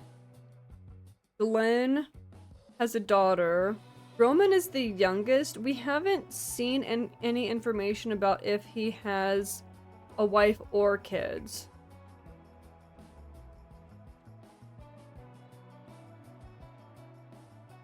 Same with Roger. We don't know if he has wife or kids either. Because again, this is for Samuel Hayes and Harmony Hayes, and it says on the left, pouches for kids. That's what's highlighted. I don't know whose kids those are.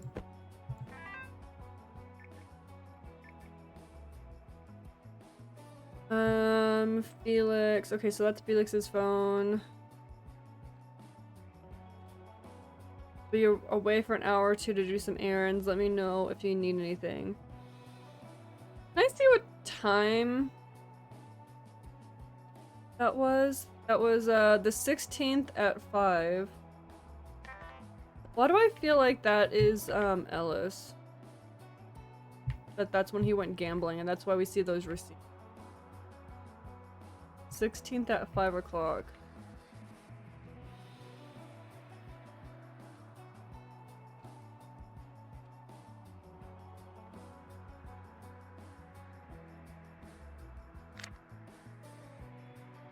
Oh, that's the 23rd at 5.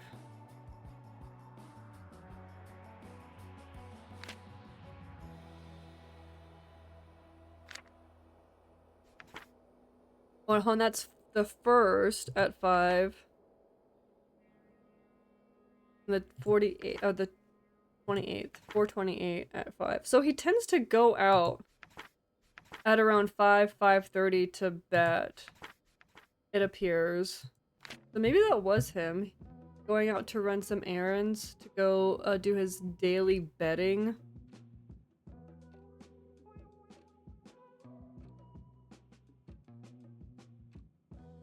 So yeah, let's look at the phone messages some more to see if we can get any information about if anyone talks about wife or kids.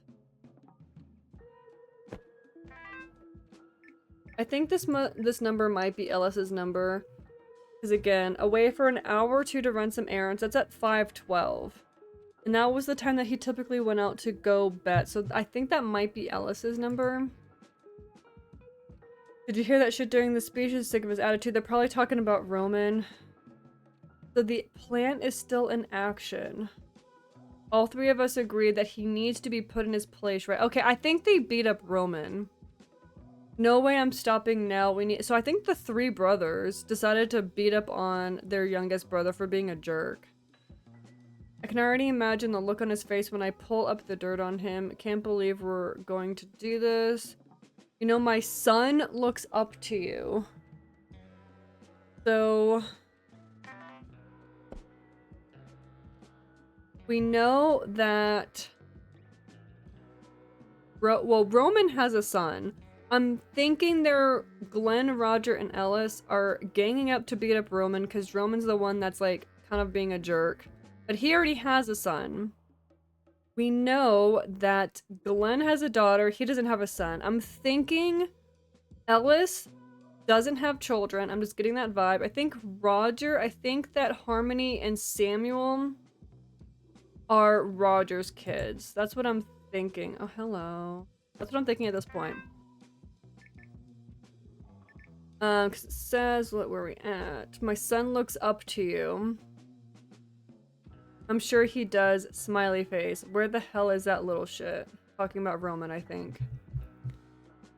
So it's the phone's owner, whoever this is, talking with who I am assuming is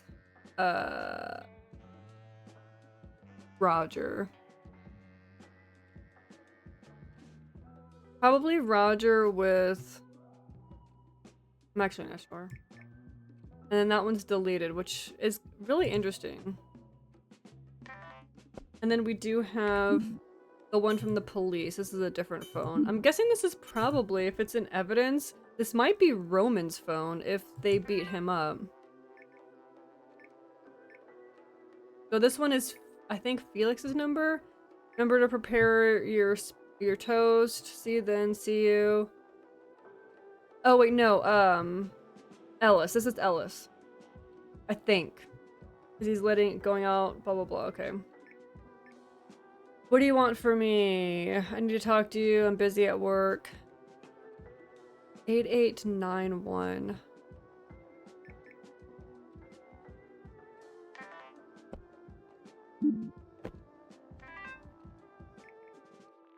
Okay, 8891 is not there.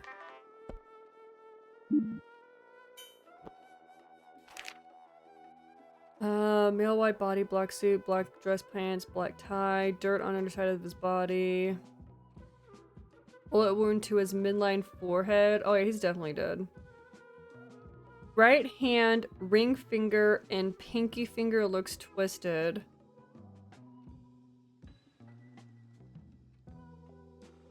Huh, because the only ring we saw was Ellis's last ring. So, like, do you think they twisted his fingers to get the ring off?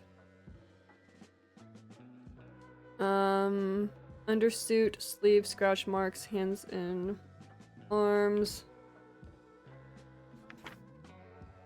Lorraine, Rayton, witness.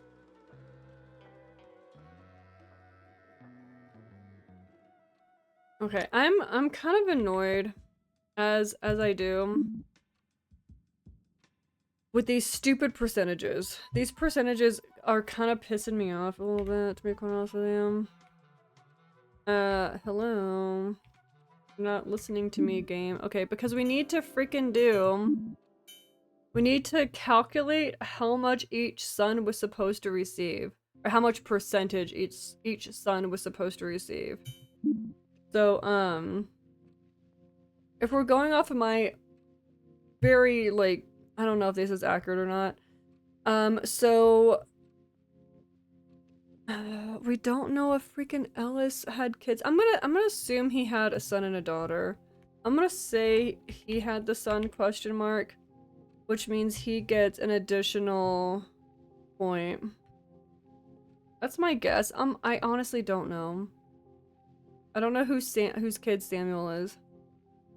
But like again, just based off of the fact that he was staying in the room and it appeared he was staying in the room by himself, I'm gonna assume he didn't bring his kids. Or if he has kids. Then why are there, I don't know. Those are like gift bags that are the kids that they didn't take. Whether it's because they didn't arrive or they just forgot them, I don't know. He was unemployed, so he got so far 2 points. So unemployed. I don't see anybody that is a CEO though. Is anyone a CEO? Oh no, let's not. I'm gonna do that. Can I exit out of this, please? Thank you. Is anyone a CEO? Where am I at? Oh yeah, the butler's questioning. I forgot about this. Held in honor of Gordon. I like how they say at his mansion. This is not a mansion. Let me just put that out. This is a regular house. It's like probably bigger than your standard house. It is not a mansion. Okay, let's just put that out there. It has 2 bedrooms. Well, I mean, it has like, there's some other doors that we can't open, but still, it's not a mansion. Food and fine wine were served. I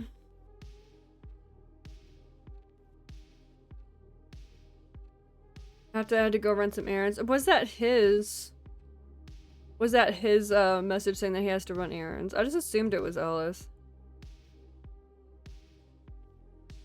Personally watched them all leave before I started cleaning. Also, the sons were, okay. That's not really that useful. Okay, so Jonathan. We don't care about Jonathan. Ellis is unemployed. Roger is the one that has the restaurant.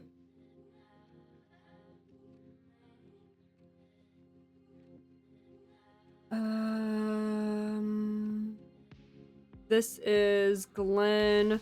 Glenn is the lawyer. We just don't know what Roman does.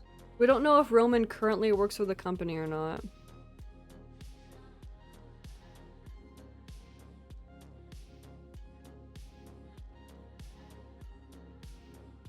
That's back to Jonathan. Roman is next. Thank you. Oh, hold on. Sorry. Roman is that one. Father's grandpa accomplished. Decided to start work. I decided to start with nothing as well. Wanted to climb the ladder with my own grit and sacrifice. I think father appreciated that. Someone tried to do without. He was correct to put faith in me. Roman Estate Co. is as successful as Hughes. On a Roman Estate Company. Okay, so that's his company. Okay. Is as successful as Hughes Property Group. Founding was an endeavor to keep it running. Has been arduous. It's been like... That's right. I think I was just so mad about him saying that I forgot everything else he said. I believe, only my wife would okay, so Roman is married. Something I thought only my wife would experience. Roman is married and has at least 1 child, and he has his own company.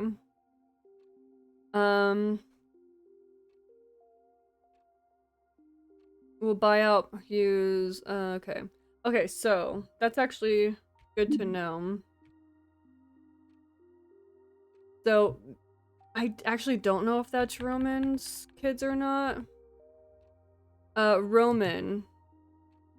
Okay, so he does have a son. I don't know. Okay. So I think he's C-suite because he has his own company named after him. So that's +2.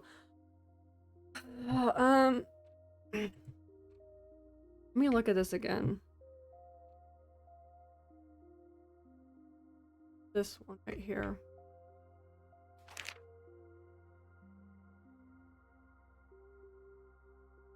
Where was it? If they are C-suite or higher, they may receive 2 points to their overall amount. Unemployed is negative. Any job 1 point. Government job, additional 1 point. Middle management, 1 point. C-suite or higher, additional, or 2 points to overall amount. Is it 2 or 3? I'm gonna say... Why wouldn't they just say 3%? Plus 2 or 3%. I'm not positive because of the fact that, again, like the government job, it says an additional 1 point. That feels like it's on top of them just having a job in general.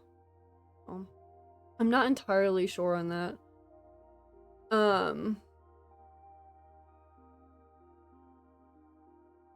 Also, like, this whole thing is stupid because, like, having this point system of additional percentage points gives the opportunity for the percentage to be over 100%. You know what I mean? Oh, not 3%, points. It's not percentage. It's either 2 or 3 points. And whoever has the most points gets the additional percentage. Just kidding. Just kidding. So Roman is married. Married gets him an additional point.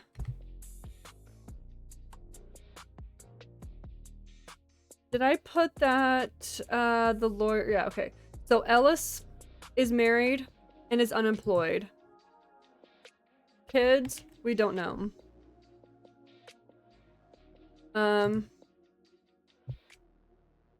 Roger. He is employed.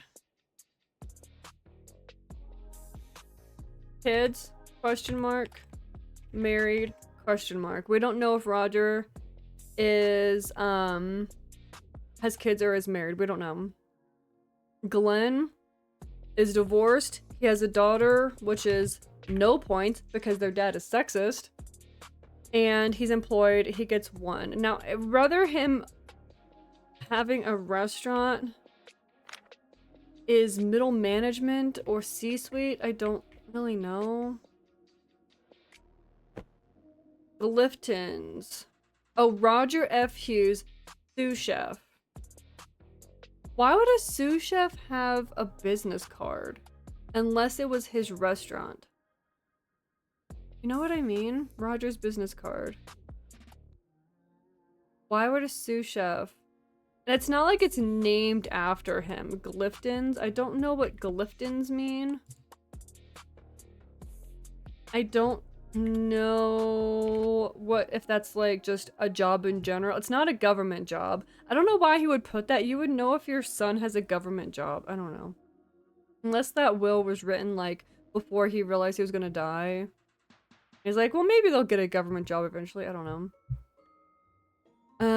So Roger, we don't know. Glenn, he's divorced. He has a daughter, no points. Employed, 1 point. Roman at least has a son. He owns his own company and he's married. So that would mean, at the very least, Ellis gets, well, actually, if he's married but unemployed, he would have 0 points. That would cancel out. Roger, he's employed. That's 1 point. Glenn, he's divorced and he's employed. Again, that would equal to be 0 points. Roman, which has a son, is married and is C-suite. I'm gonna count it as 2 points, so 4 points, maybe 5 points. If it's like 2 in addition to like being employed, then that would be 5 points. So yeah, it kind of makes sense if Roman would like he's the youngest, so he overall gets the most base points for, or base percentage for like the inheritance. But if he like has a son, has, you know, all these points for like dad's stupid rules, then he would end up getting the 15% extra in the inheritance. So I think we need to figure out, does Ellis have kids? Is Roger married / have kids? And yeah, that's it. That's it. I'm gonna go back up to Ellis's room. We know Ellis is staying in the guest room. Ellis also has a gambling problem. I don't know if that's important, but he definitely has motive if his brother is getting more inheritance than him. You know what I mean? That's motive for him to off him. Because he has a gambling problem, for sure. Okay, can we change the song real quick? Because this song is like that like jaunty, whimsical kind of a thing.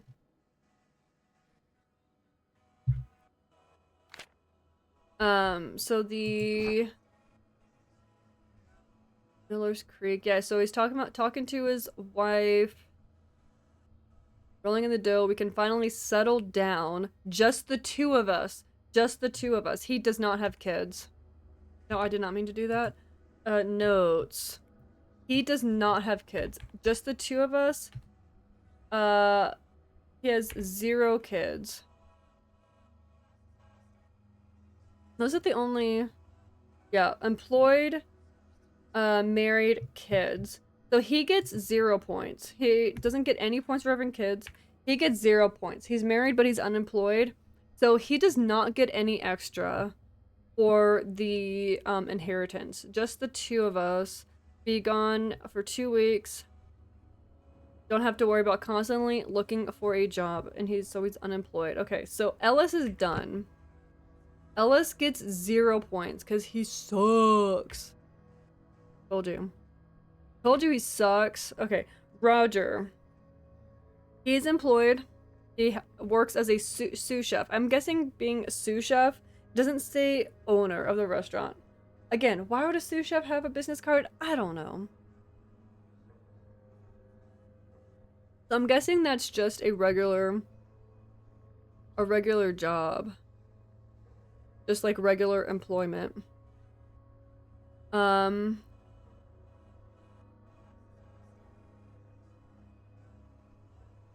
Roger, we need to find out if Roger has kids. And if he's married.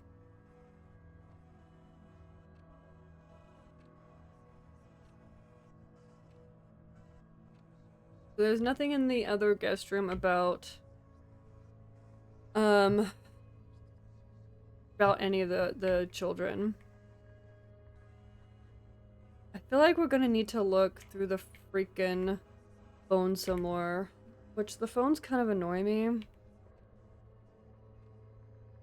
The phones always annoy me, because like, why would you not have someone's name in your phone? You know what I mean? Okay, so this phone is Felix's phone. Messaging whoever this is. Do you, so whoever says, remember to prepare your speech by Friday.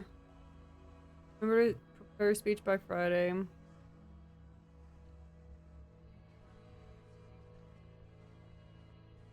Okay, so yeah, no, that was Felix that was out. That was Felix. That was when he was saying that he had, do some chores or errands or whatever. Sigma's attitude. We need to find out who 4302 is. 4302.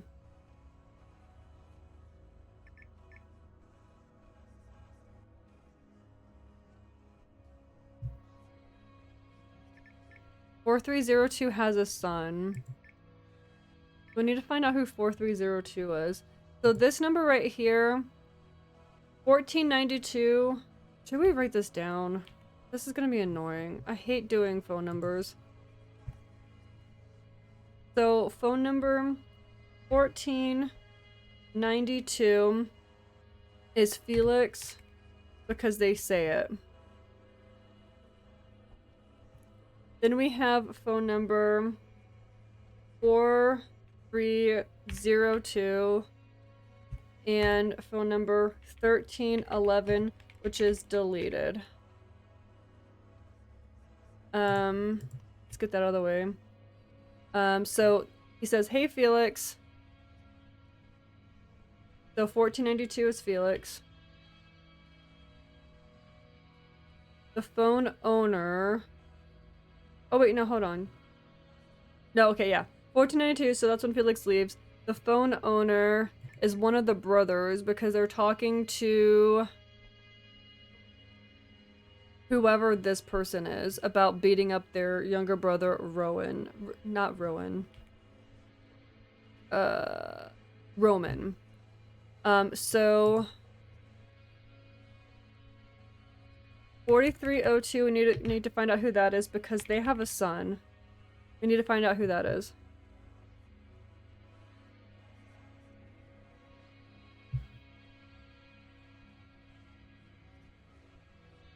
No, not that. Let me close that.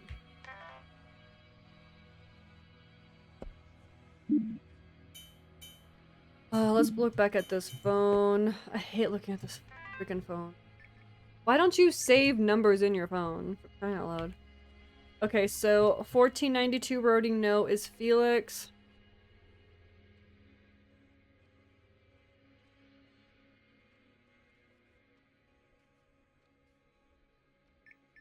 $88.91.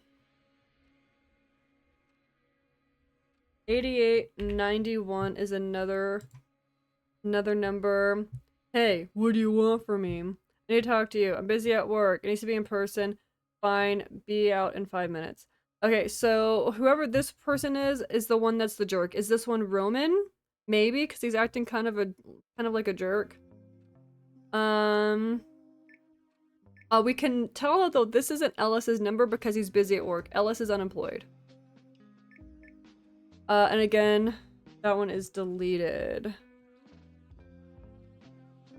Wait, hold on. 2 are deleted. Interesting. Okay.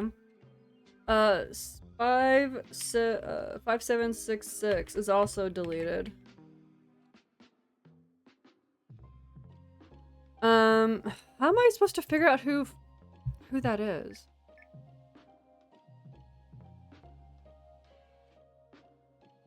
$4302. How am I supposed to figure out who that is?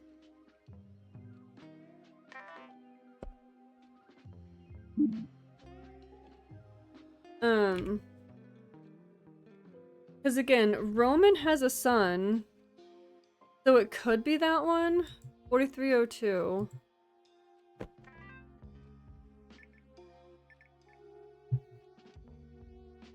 I don't think it's Roman. This says, "My son looks up to you." And I think they're talking shit about Roman. So I don't think that is Roman. So in that case then, again, if it could be Roger. We already know Ellis doesn't have any kids. Roger we don't know. Glenn has a daughter. I think it's his. I think he has a son.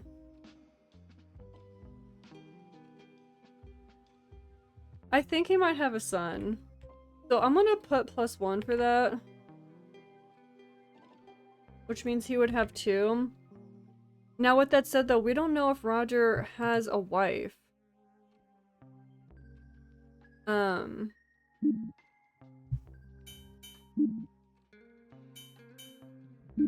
See, Roger is voice 5. Does he say anything in his eulogy about a wife? Voice 5. This one. "Thank you for coming. Just want to share some of my precious memories with my father. When he was still alive, he would take Glenn and I out to hunt. Loaded up the truck with food, tents, and guns. It was an experiment or experience. I remember the first time he... And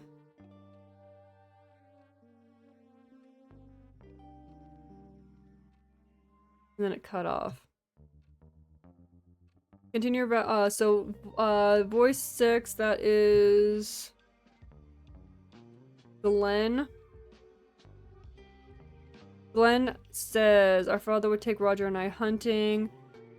We never caught anything until we were older. Father was always there showing us to do things right. Remember Roger's first kill? He started crying. Felt bad for the deer. Father would teach the importance of life. Deer would live on with us and later within us. Life experience he gave us led to who we are today. Roger, a successful chef. I, a lawyer for the state. Oh, hold on. A lawyer for the state. Does that mean it's a government job? Hold on. For the state. So if he's a lawyer for the state, employed, and government job, that's an additional 1. So that would be 2. So he would have 1 point. Mom passed. Dad resolved to give as much as he could. This wasn't in our respect for business, but in our lives, our own growing family. I think it really shows.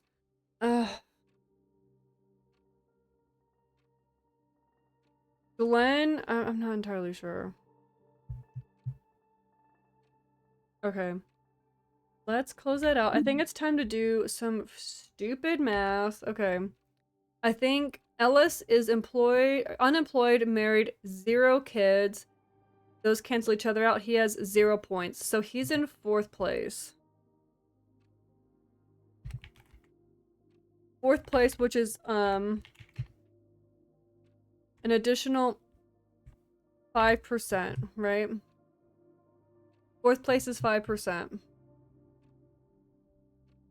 Roger is employed. I think he has a son. I don't know if he's married. We'll get back to him. Glenn, the lawyer, he's divorced. He's employed. And he says he's a lawyer for the state. I'm going to assume that means he's a government employee, which means he has 1 point. Which would mean that Roman is in 1st place. 1st place, he has a son, he's a CEO, and he's married. He's in 1st place, which means he gets an additional 15%. 1st place, 15%. So, Ellis in last place, 5%.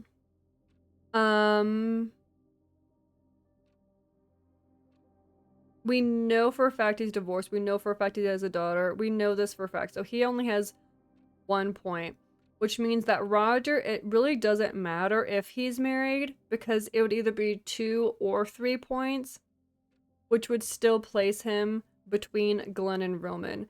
So he is in, 2nd place. Glenn is in 3rd place. 2nd place.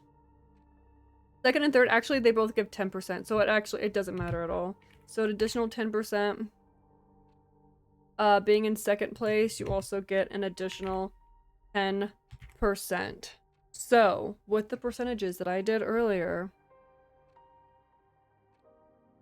Ellis being at 15.5%, being the eldest, but he's in last place for the extra points. He only gets an additional 5%. So 15.5 plus 5%, Ellis would have a total of 20.5%. That is his total. I'm probably wrong. Him being in 2nd place with 14.4% being his base for being the 3rd son, plus an additional 10%, he would have 24.4% of the inheritance. You being at 12.6% plus 10% would bring you at 22.6%. And Roman being in 1st place, 11.7% plus 15% would bring him at 26.7% for his inheritance. Don't we love the math section of the stream? So 20 24, 22, 26. Yeah, so Roman would get the most.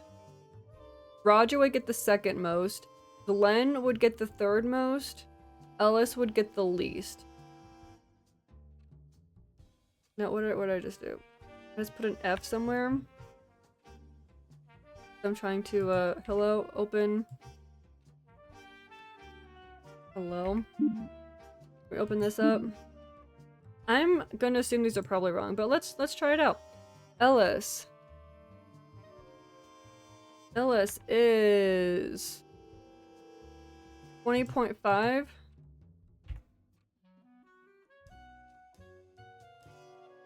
Great. I can't do periods. Great. I'm gonna do 20% then. 20%. Oops, I didn't mean to do that. I'm just gonna round it then. 20%. Roger gets 24%. I feel like they're wrong. But what do I know? Glenn gets 22%. Roman gets 26%. Who is the target of blackmail? I didn't hear anything about blackmail. I'm gonna say one person was killed. Name both the victims. I think Roman was the victim. Name the victim's killer. I'm gonna say Ellis because he got the least amount. I spelled that wrong. Who's being blackmailed?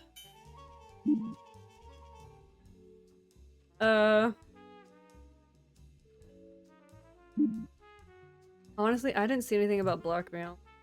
Let's say Roman, because they did a text thing about the dirt that they have on somebody. I didn't see any indication who they were talking about though. So let's submit that and see what we got wrong. Great, we got an F. Yay! Exam results. So that's of course wrong. I wish it would tell me which ones were right. I'm gonna round it up a percentage since I got like 0.5 or whatever. So Roman was being blackmailed. It wasn't one person. Oh. Okay, let me type that correctly. Let's try again. Which case file would you like to Let's try again. If I can spell his frickin' name right. Do my notes save? Good luck. I don't remember if my notes save. Let's hope so, because that would be annoying. Okay, can we change the song again? Because now we're back into Whimsyville.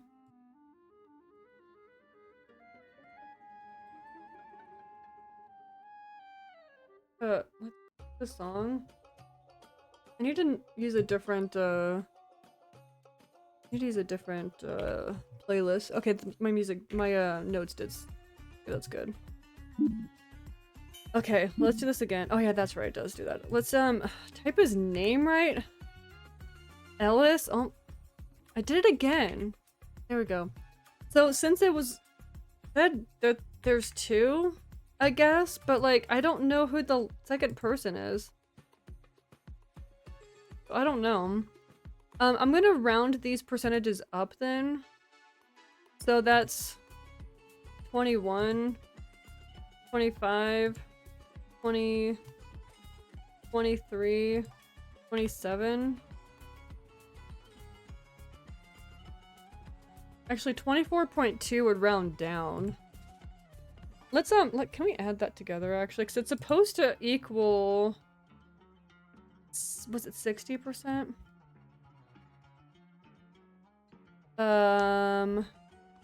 21, 25, 23, 27 is 96%.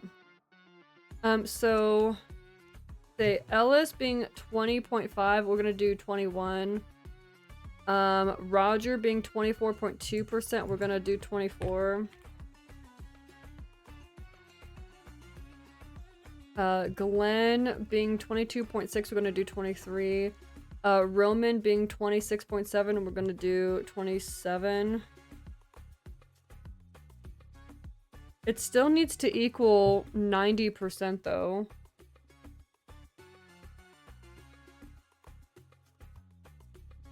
So that feels wrong. Let's just submit it. I know we didn't put it the second victim. I'm gonna just see if there's 2 victims. And we'll go from there. 2 answers correct now. That's of course wrong. Roman was blackmailed. 2 people were killed. It wasn't Roman and Ellis though. It could probably still be Roman. I just feel like him having the most, I'm confident that he got the most in inheritance because of the fact that of him being married, him having a son, and him owning his own business with their dad's stupid rules. I'm confident that that is correct. That they probably killed him because of the fact that he was getting more inheritance. So if it wasn't Ellis, I mean, we can just guess all the kids. We can guess Roger and then Glenn. I never understood how we're supposed to know that. Let's look real quick at the phone, the one that's talking about blackmailing Roman. Hear that shit during his speech. I'm sick of his attitude. Who did we say was this phone owner?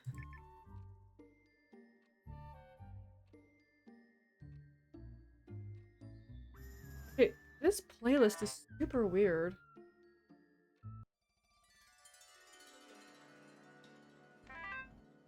I don't know who's like, can you please save your like people's phone numbers in your freaking phone? Oh, hold on. 1311. Oh, they just like deleted each other's message. That's Felix. I don't know who that is.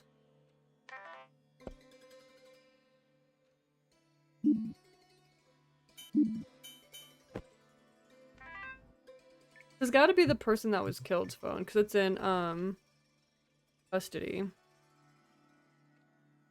1492 was Felix.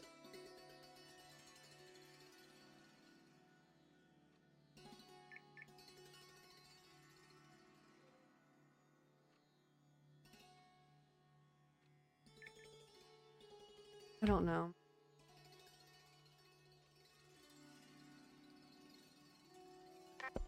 No, go away, go away. Okay, so the percentages, it has to equal 90%. I feel like if I do the guessing game, that's gonna be frustrating. Let's guess the Suns. So, it's almost time for me to end stream. I might end up having to look this up. Let's guess Roger. We can figure out who, killed Roman. We can guess who the last person is. Okay, that's not correct. I hate this. I'm glad this is the last the last one. I'm done with this. Okay, it wasn't Roger. Let's do it again. Which case file would you like This game is loading, frustrating. matters viewed? Cause what do you mean? I'm like, how am I supposed to know? Loading complete. Like, can I get some DNA samples, please? Can I get some like footprints that I can analyze to like their shoes? Can I do that? I feel like that would make way more sense. What do I know? Okay, so it wasn't Roger. Was it Glenn? That's the only one. It wasn't Ellis, it wasn't Roger. Was it Glenn? That's the only one that's left. Because Felix wasn't there. Was it Glenn? Are you serious right now? Was it all of them? Oh. Oh, is it because I didn't... Oh, it's because I didn't name... That's why, isn't it? Okay, I'm an idiot. That's so annoying. Can you say, like, that's right, that's wrong, that's right, that's wrong, or whatever, you know what I mean? Or that's wrong, that's wrong. Like, can you... Okay, I'm an idiot. Which case file would you like to loading queues matters viewed?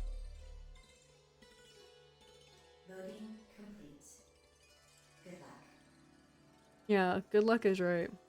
Like, who was the other person? Someone, because it looked like someone was shot when they entered.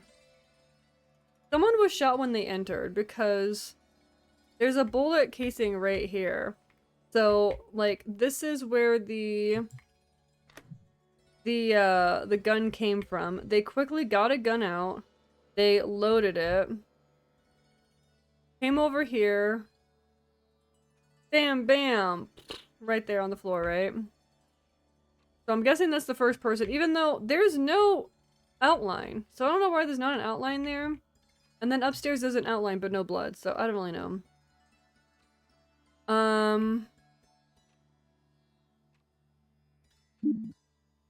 Was the father killed? What was the father's name again? Like, did someone murder the father? Gordon. I'm gonna do this again. Let's do, I think Gordon, maybe Gordon was murdered by Roman. And maybe they in turn killed Roman. What if I do Glenn? This killer. Roger. Glenn. Roger. What's the other one's name? There's too many kids. Glenn, Roger, and Ellis.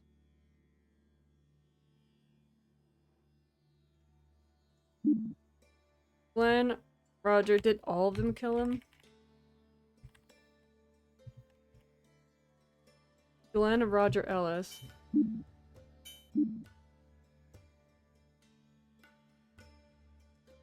I gonna have to look this up?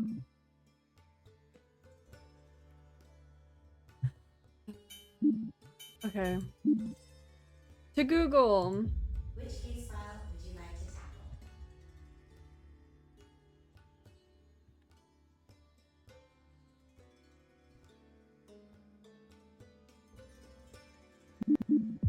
Loading I don't really want the Hughes answers, I want clues. Loading complete. Good luck.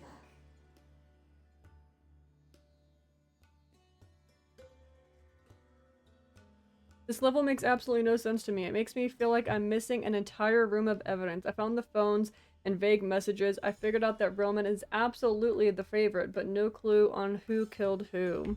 That's how I feel too.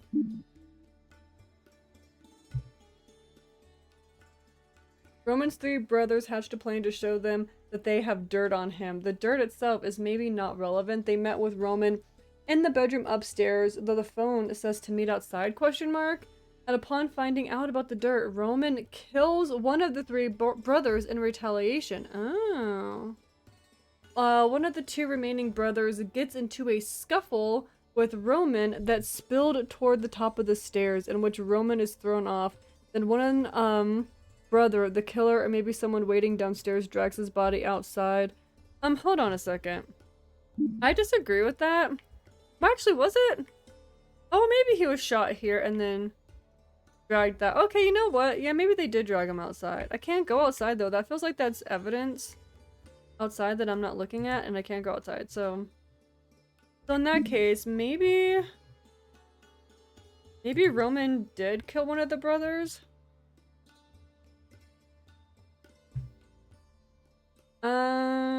Drag the body up outside, but not before putting on his coat. There's one coat missing from the rack, and you can see the person stopped for a second in front of the rack. Oh yeah, I guess they did. Yeah, they stopped. What? That's so dumb. You're gonna stop your like plan to drag your brother who's bleeding out to put on your coat. I'm gonna guess if that is who is it? The lawyer, if that's Glenn's briefcase, I would guess that Glenn would put his jacket above his briefcase. So in that case, this is either Roger or Ellis's jacket. But we don't know. Now, let me look at those keys real quick.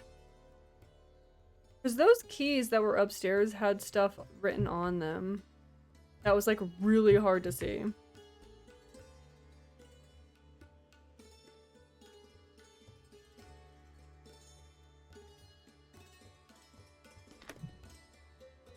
At the where are they at? That could give us a hint on who was in here. This is number 4. Don't know what that's supposed to mean.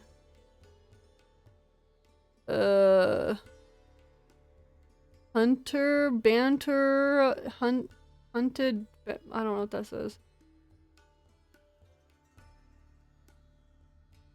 Baxter.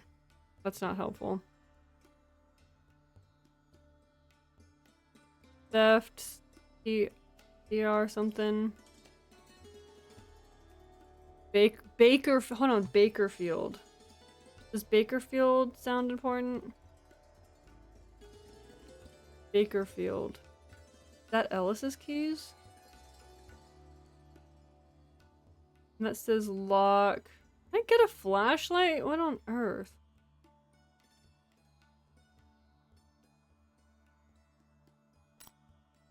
Let me look at the postcard and Ellis's.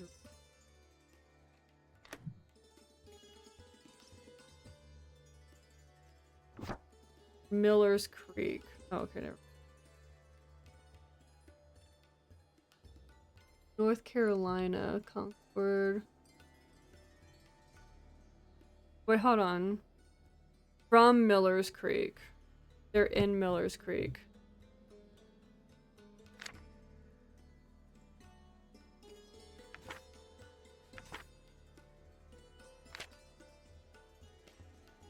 But why does Bakersfield sound familiar?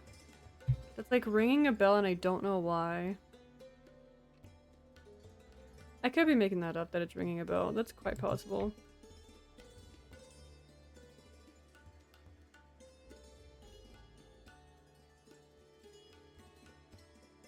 I'll look at this thing again and see if this is important. That is not useful. That's a really crappy, like, business card. It doesn't even have an address. District Attorney, Joseph Michaels.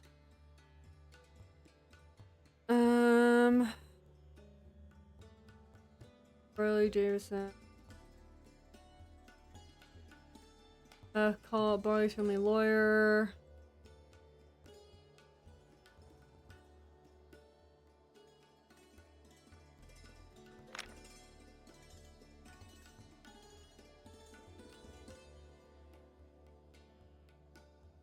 Yeah, maybe the keys don't mean anything. Maybe the keys, I mean, like, I feel like the keys are supposed to let us believe, or are supposed to, like, lead us to, like, who was in this room. You know what I mean? But, like, nothing. There's nothing. Number 4. Is number 4, like an apartment number? But that looks like a mailbox key. Hold on, let's look at the address that he sent postcard to his wife. 22B Argyle Lane, Atlantic City, New Jersey. 22B. 22B sounds like an apartment.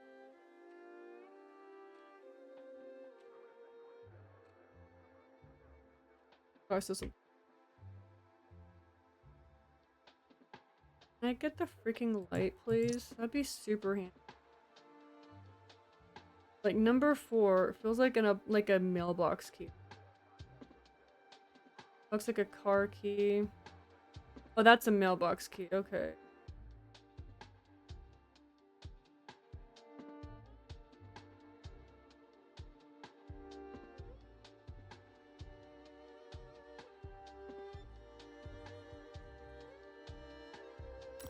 I have no idea. I'm gonna still go out on a limb and say that it was Ellis.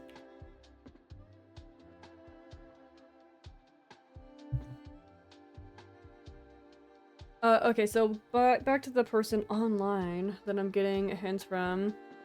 One brother, the killer, maybe someone waiting downstairs, dragged the body outside, but not before putting on their coat. Because there's a coat missing. Ellis is a rugby player, and the huge coat is probably his. What? The huge coat is probably his. I didn't recognize that one coat was bigger than, like, that's a weird thing to, like, have to assume. And Glenn left back his briefcase, so I think the person dragging away the body is Roger, but this doesn't necessarily mean he was the killer. I tried several guesses, but to no avail. Oh my god. So this is... they don't even know. It was possible Roman was the killer in both cases, but what about the third brother? The owner of each of the phones is maybe relevant. The downstairs phone is Ellis's, I think. There's an upstairs phone? Must be Glenn's or Roger's since it belonged to the person trying to meet with Roman. What do you mean the upstairs phone?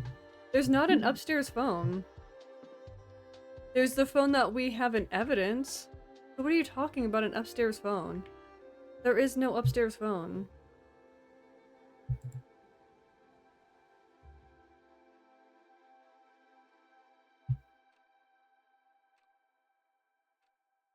I feel crazy, them talking about an upstairs phone. There is no upstairs.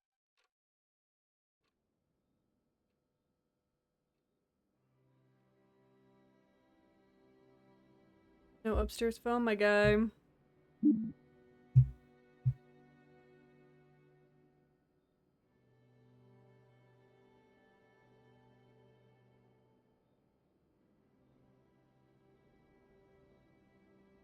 Also super confused about the hunting closet.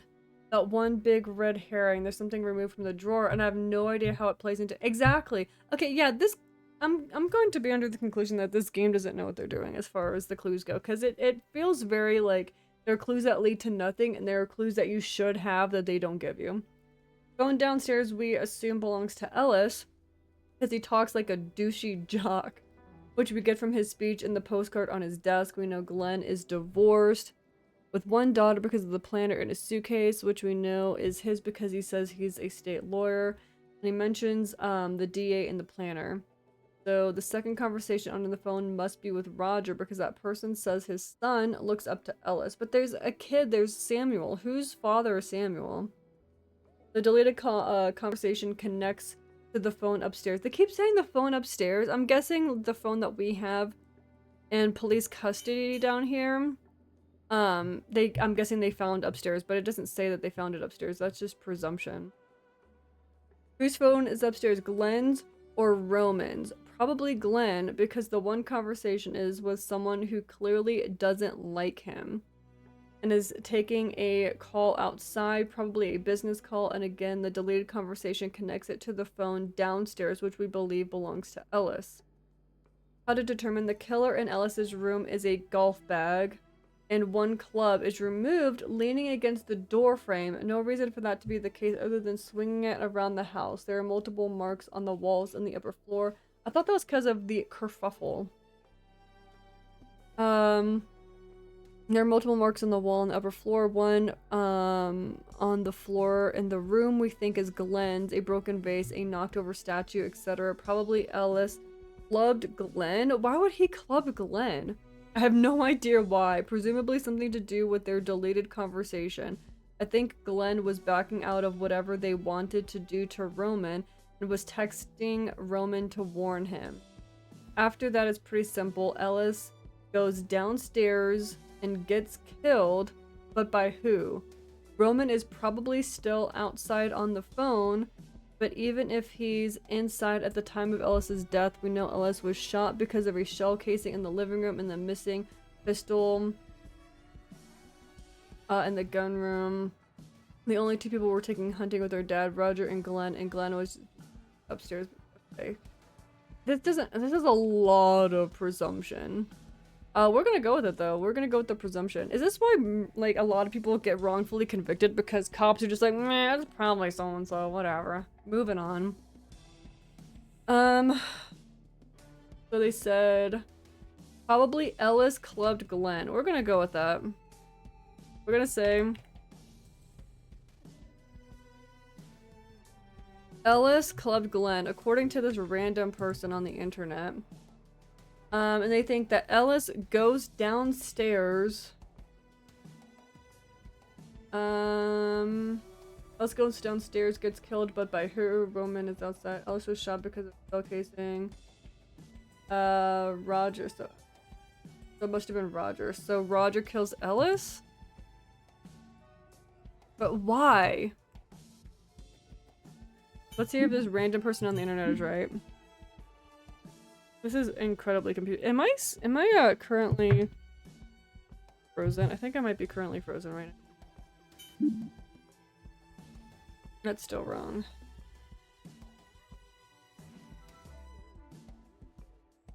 So that was wrong. Missed the shell casing on the floor. It changes a lot. I guess it makes sense Roger would kill Ellis, but that's not appearing to be the case. Did I get that first part correct?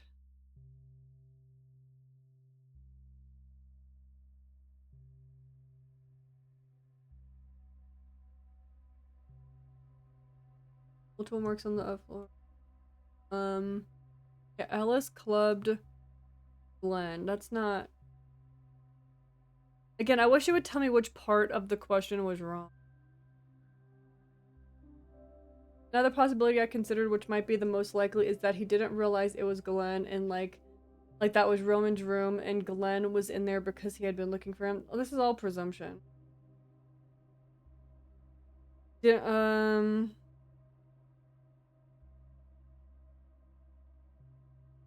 I believe what happened is this. Roger realized that Ellis is trying to bash Glenn's head in with a golf bat? No, it's not a bat, it's a golf club.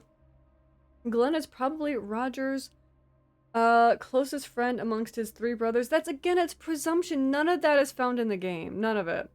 Since they spent a lot of time together on the 300 hunting trips, so Roger has a clear motive to come to his aid.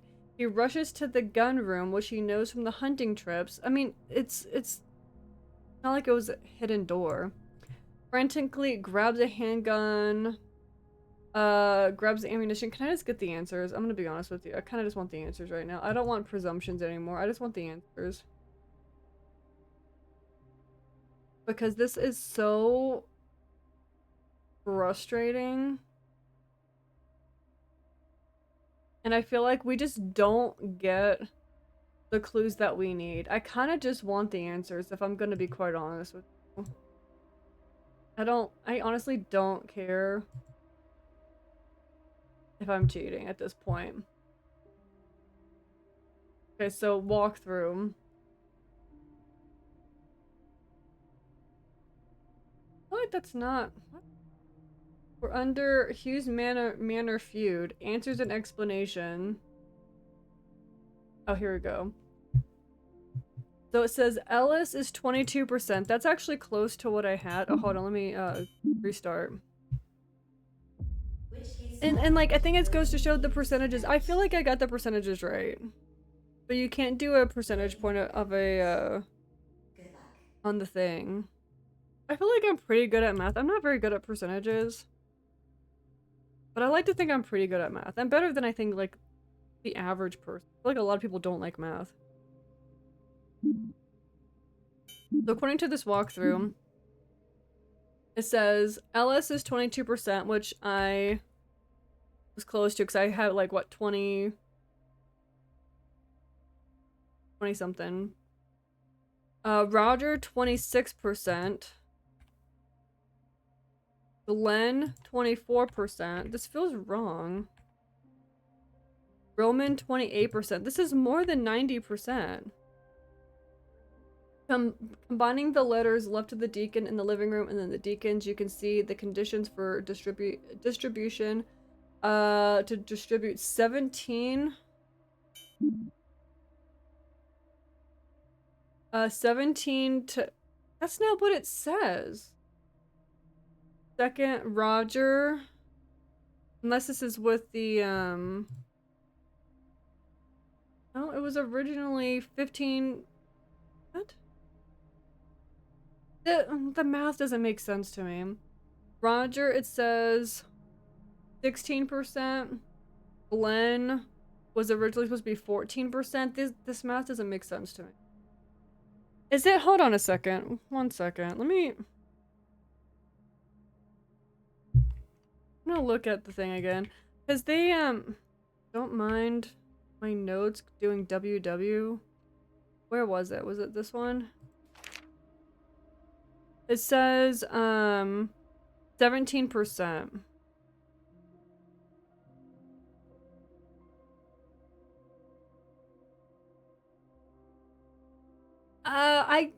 I disagree with what they're saying in this walkthrough because it says 17% of the remaining 90%. It's not 17% of 100 because 5% is going to charities, 5% is going to Felix, which means there's 70% left, which is why I got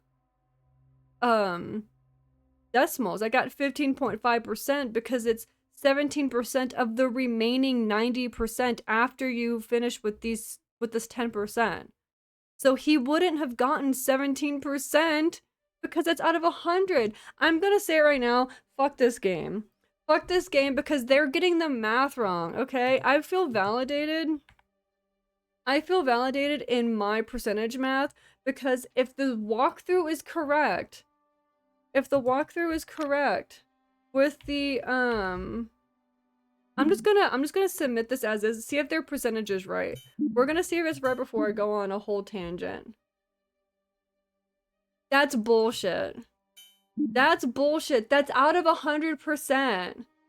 17% of 90 out of 90, not 17% out of 100. It even said it there. It said 17% of the remaining 90. That's bullshit. Fuck this game. I'm mad now. I'm mad now. I'm smart. The game is dumb. That's what I'm going with.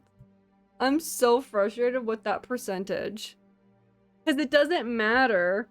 It doesn't matter if you find the clues and you do the math correctly. You're gonna get the wrong answer. You're gonna get the wrong answer because they're doing that. Ellis is gonna get 17% out of 100. Not 17% out of 90. That doesn't make any sense. It doesn't make sense. So that's stupid. The whole thing is stupid. Okay, I'm just gonna cheat the rest of the way and then we're gonna end the stream. Ellis is assumed to be unemployed and that he introduces himself as the college football team member. He didn't find a job. He's not married. I didn't recognize that they weren't married, that maybe that was his girlfriend. Well, it didn't matter because he still had 0 points, so he would have had -1. He still was in last place. Roger. Let's pull up my notes real quick. This doesn't really matter, but we'll just check to see if I was right. Roger is a chef, which is correct. He's the deputy chef in the business. He's not a deputy. He is a sous chef. A sous chef means like you're not. What is a deputy chef? He's a sous chef. I don't know if that's the same thing or not. But like he's just a cook. Seen mentioning his son on the cell phone. So yeah, he.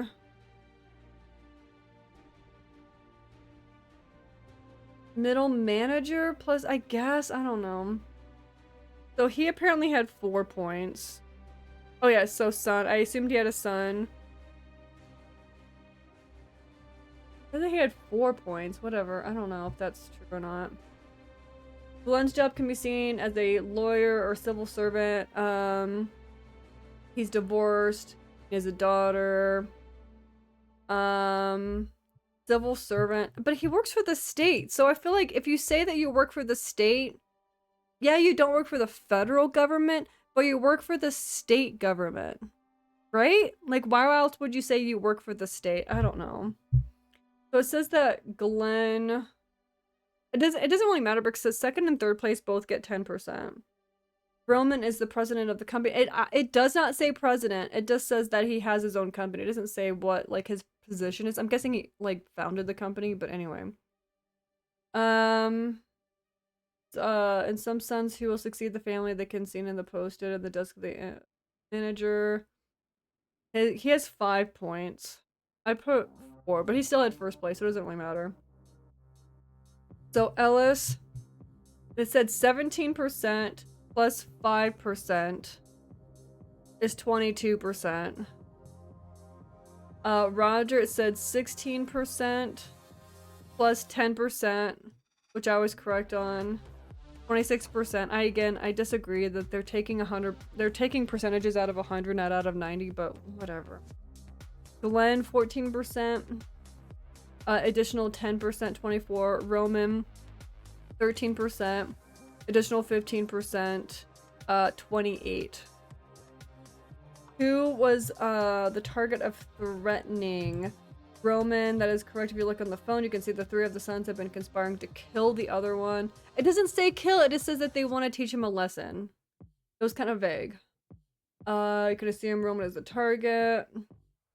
How many people are dead in the mansion? 2. Oops, hello, sorry.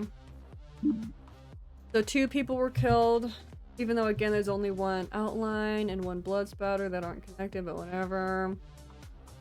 On the only body inside. Oh, that's right, because they said that they dragged the body outside. Again, why can't we go outside? I digress. But if you look at the porch, you can look at the porch. What do you mean if I look at the porch? What do you mean if I look at the porch? If you look at the porch, you can see that the blood steepness, their English isn't that great, is dragging to the door. The amount of blood is quite large. The body on the second floor is not bleeding. The amount, there are traces of the corpse condition written on the police. Okay. Hold on, the police report?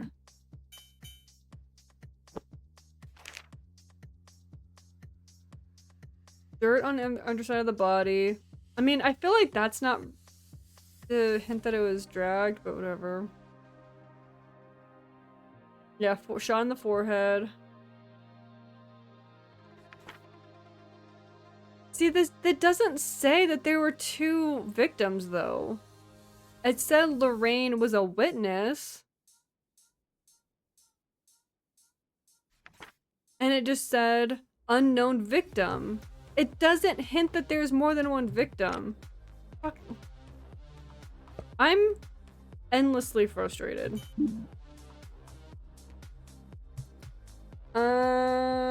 Depending on the number you entered, the blah blah blah, yeah, it'll show.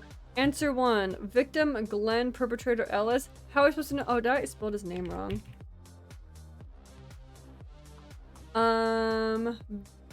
Victim. Oh, was that the only reason why? Is I spelled it wrong? Oh my god. I need to end this. I need to end the stream. We're gonna see why it says that. At the time of the crime, the deacon was empty and only 4 sons were at home. Before the victims and perpetrators are specified, it is necessary to summarize the situation through evidence. First of all, it can be seen that the other three brothers were planning to kill Roman, which obviously didn't happen. Through the mobile phone and the front door. In addition, it is possible to infer that the plan has failed, where Roman has gone in the same text details that the red car had left the mansion around 5:30 in the testimony on the back of the police book. And in addition, well, but we don't know whose car that is. In combination with the contents of the phone's text found in the victim's arms, it can be seen that any one of the case, a second body on the second floor. There's no blood. The only person who, I'm just gonna submit this. This one's so frustrating. It's not difficult. Who was the father's favorite son? Roman, probably. I'm not gonna know the answer to that because it doesn't tell me.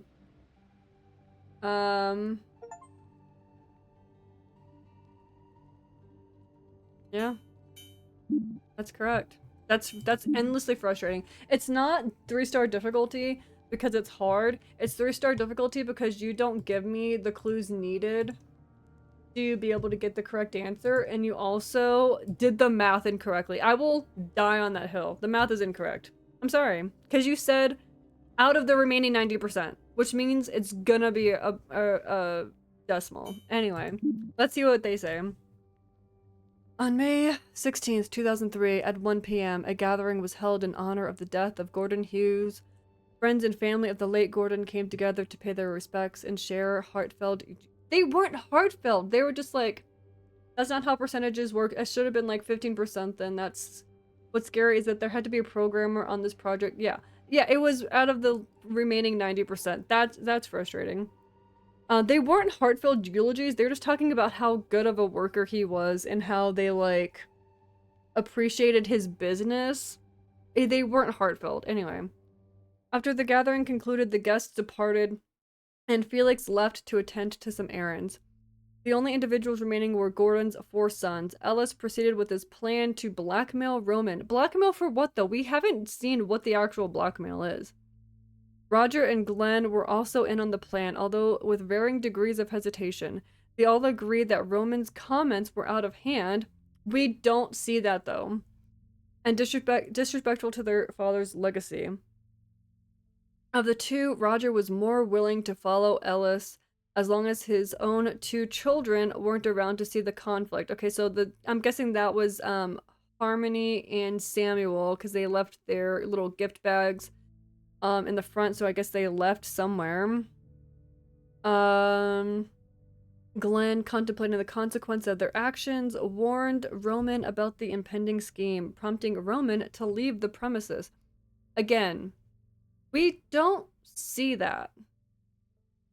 There's nothing to infer that this is all just conjecture. All of it. Upon discovering Glenn's betrayal, Ellis confronted him, leading to a heated argument that escalated into physical altercation. Losing control, Ellis pursued Glenn upstairs, causing damage to the walls and furniture, eventually ending Glenn's life with his own hands. So I guess he choked him, because there's no blood upstairs. Overhearing the commotion, Roger retrieved a gun from the hunting closet, fearing the worst, and confronted Ellis when he returned downstairs. After Ellis confessed to what happened, Roger reached a state of emotional distress. Now that Glenn, his brother and close friend, was killed, he snapped and fired 1 bullet straight through Ellis's head, ending his life instantly. Realizing what he had done, Roger panicked, dragging Ellis's heavy body outside before fleeing the scene. Why would you drag the body outside and then flee? Just leave the body inside and flee if that's what you're gonna do. Alright. Well, we're done with this game. Which case file would you like? I'm done. You're done. We're all done. Let's quit the game. I'm done. That one was so frustrating. Alright, so that's where we're gonna end the stream. I do post my VODs on YouTube. This will be going up on YouTube. If you are watching on YouTube, if you wouldn't mind giving the video a like, comment, and subscribe, and let me know. Did you figure out the percentages? Did you... Yeah, they did make an enemy. You're very true. You're very right. I'm very frustrated by that one.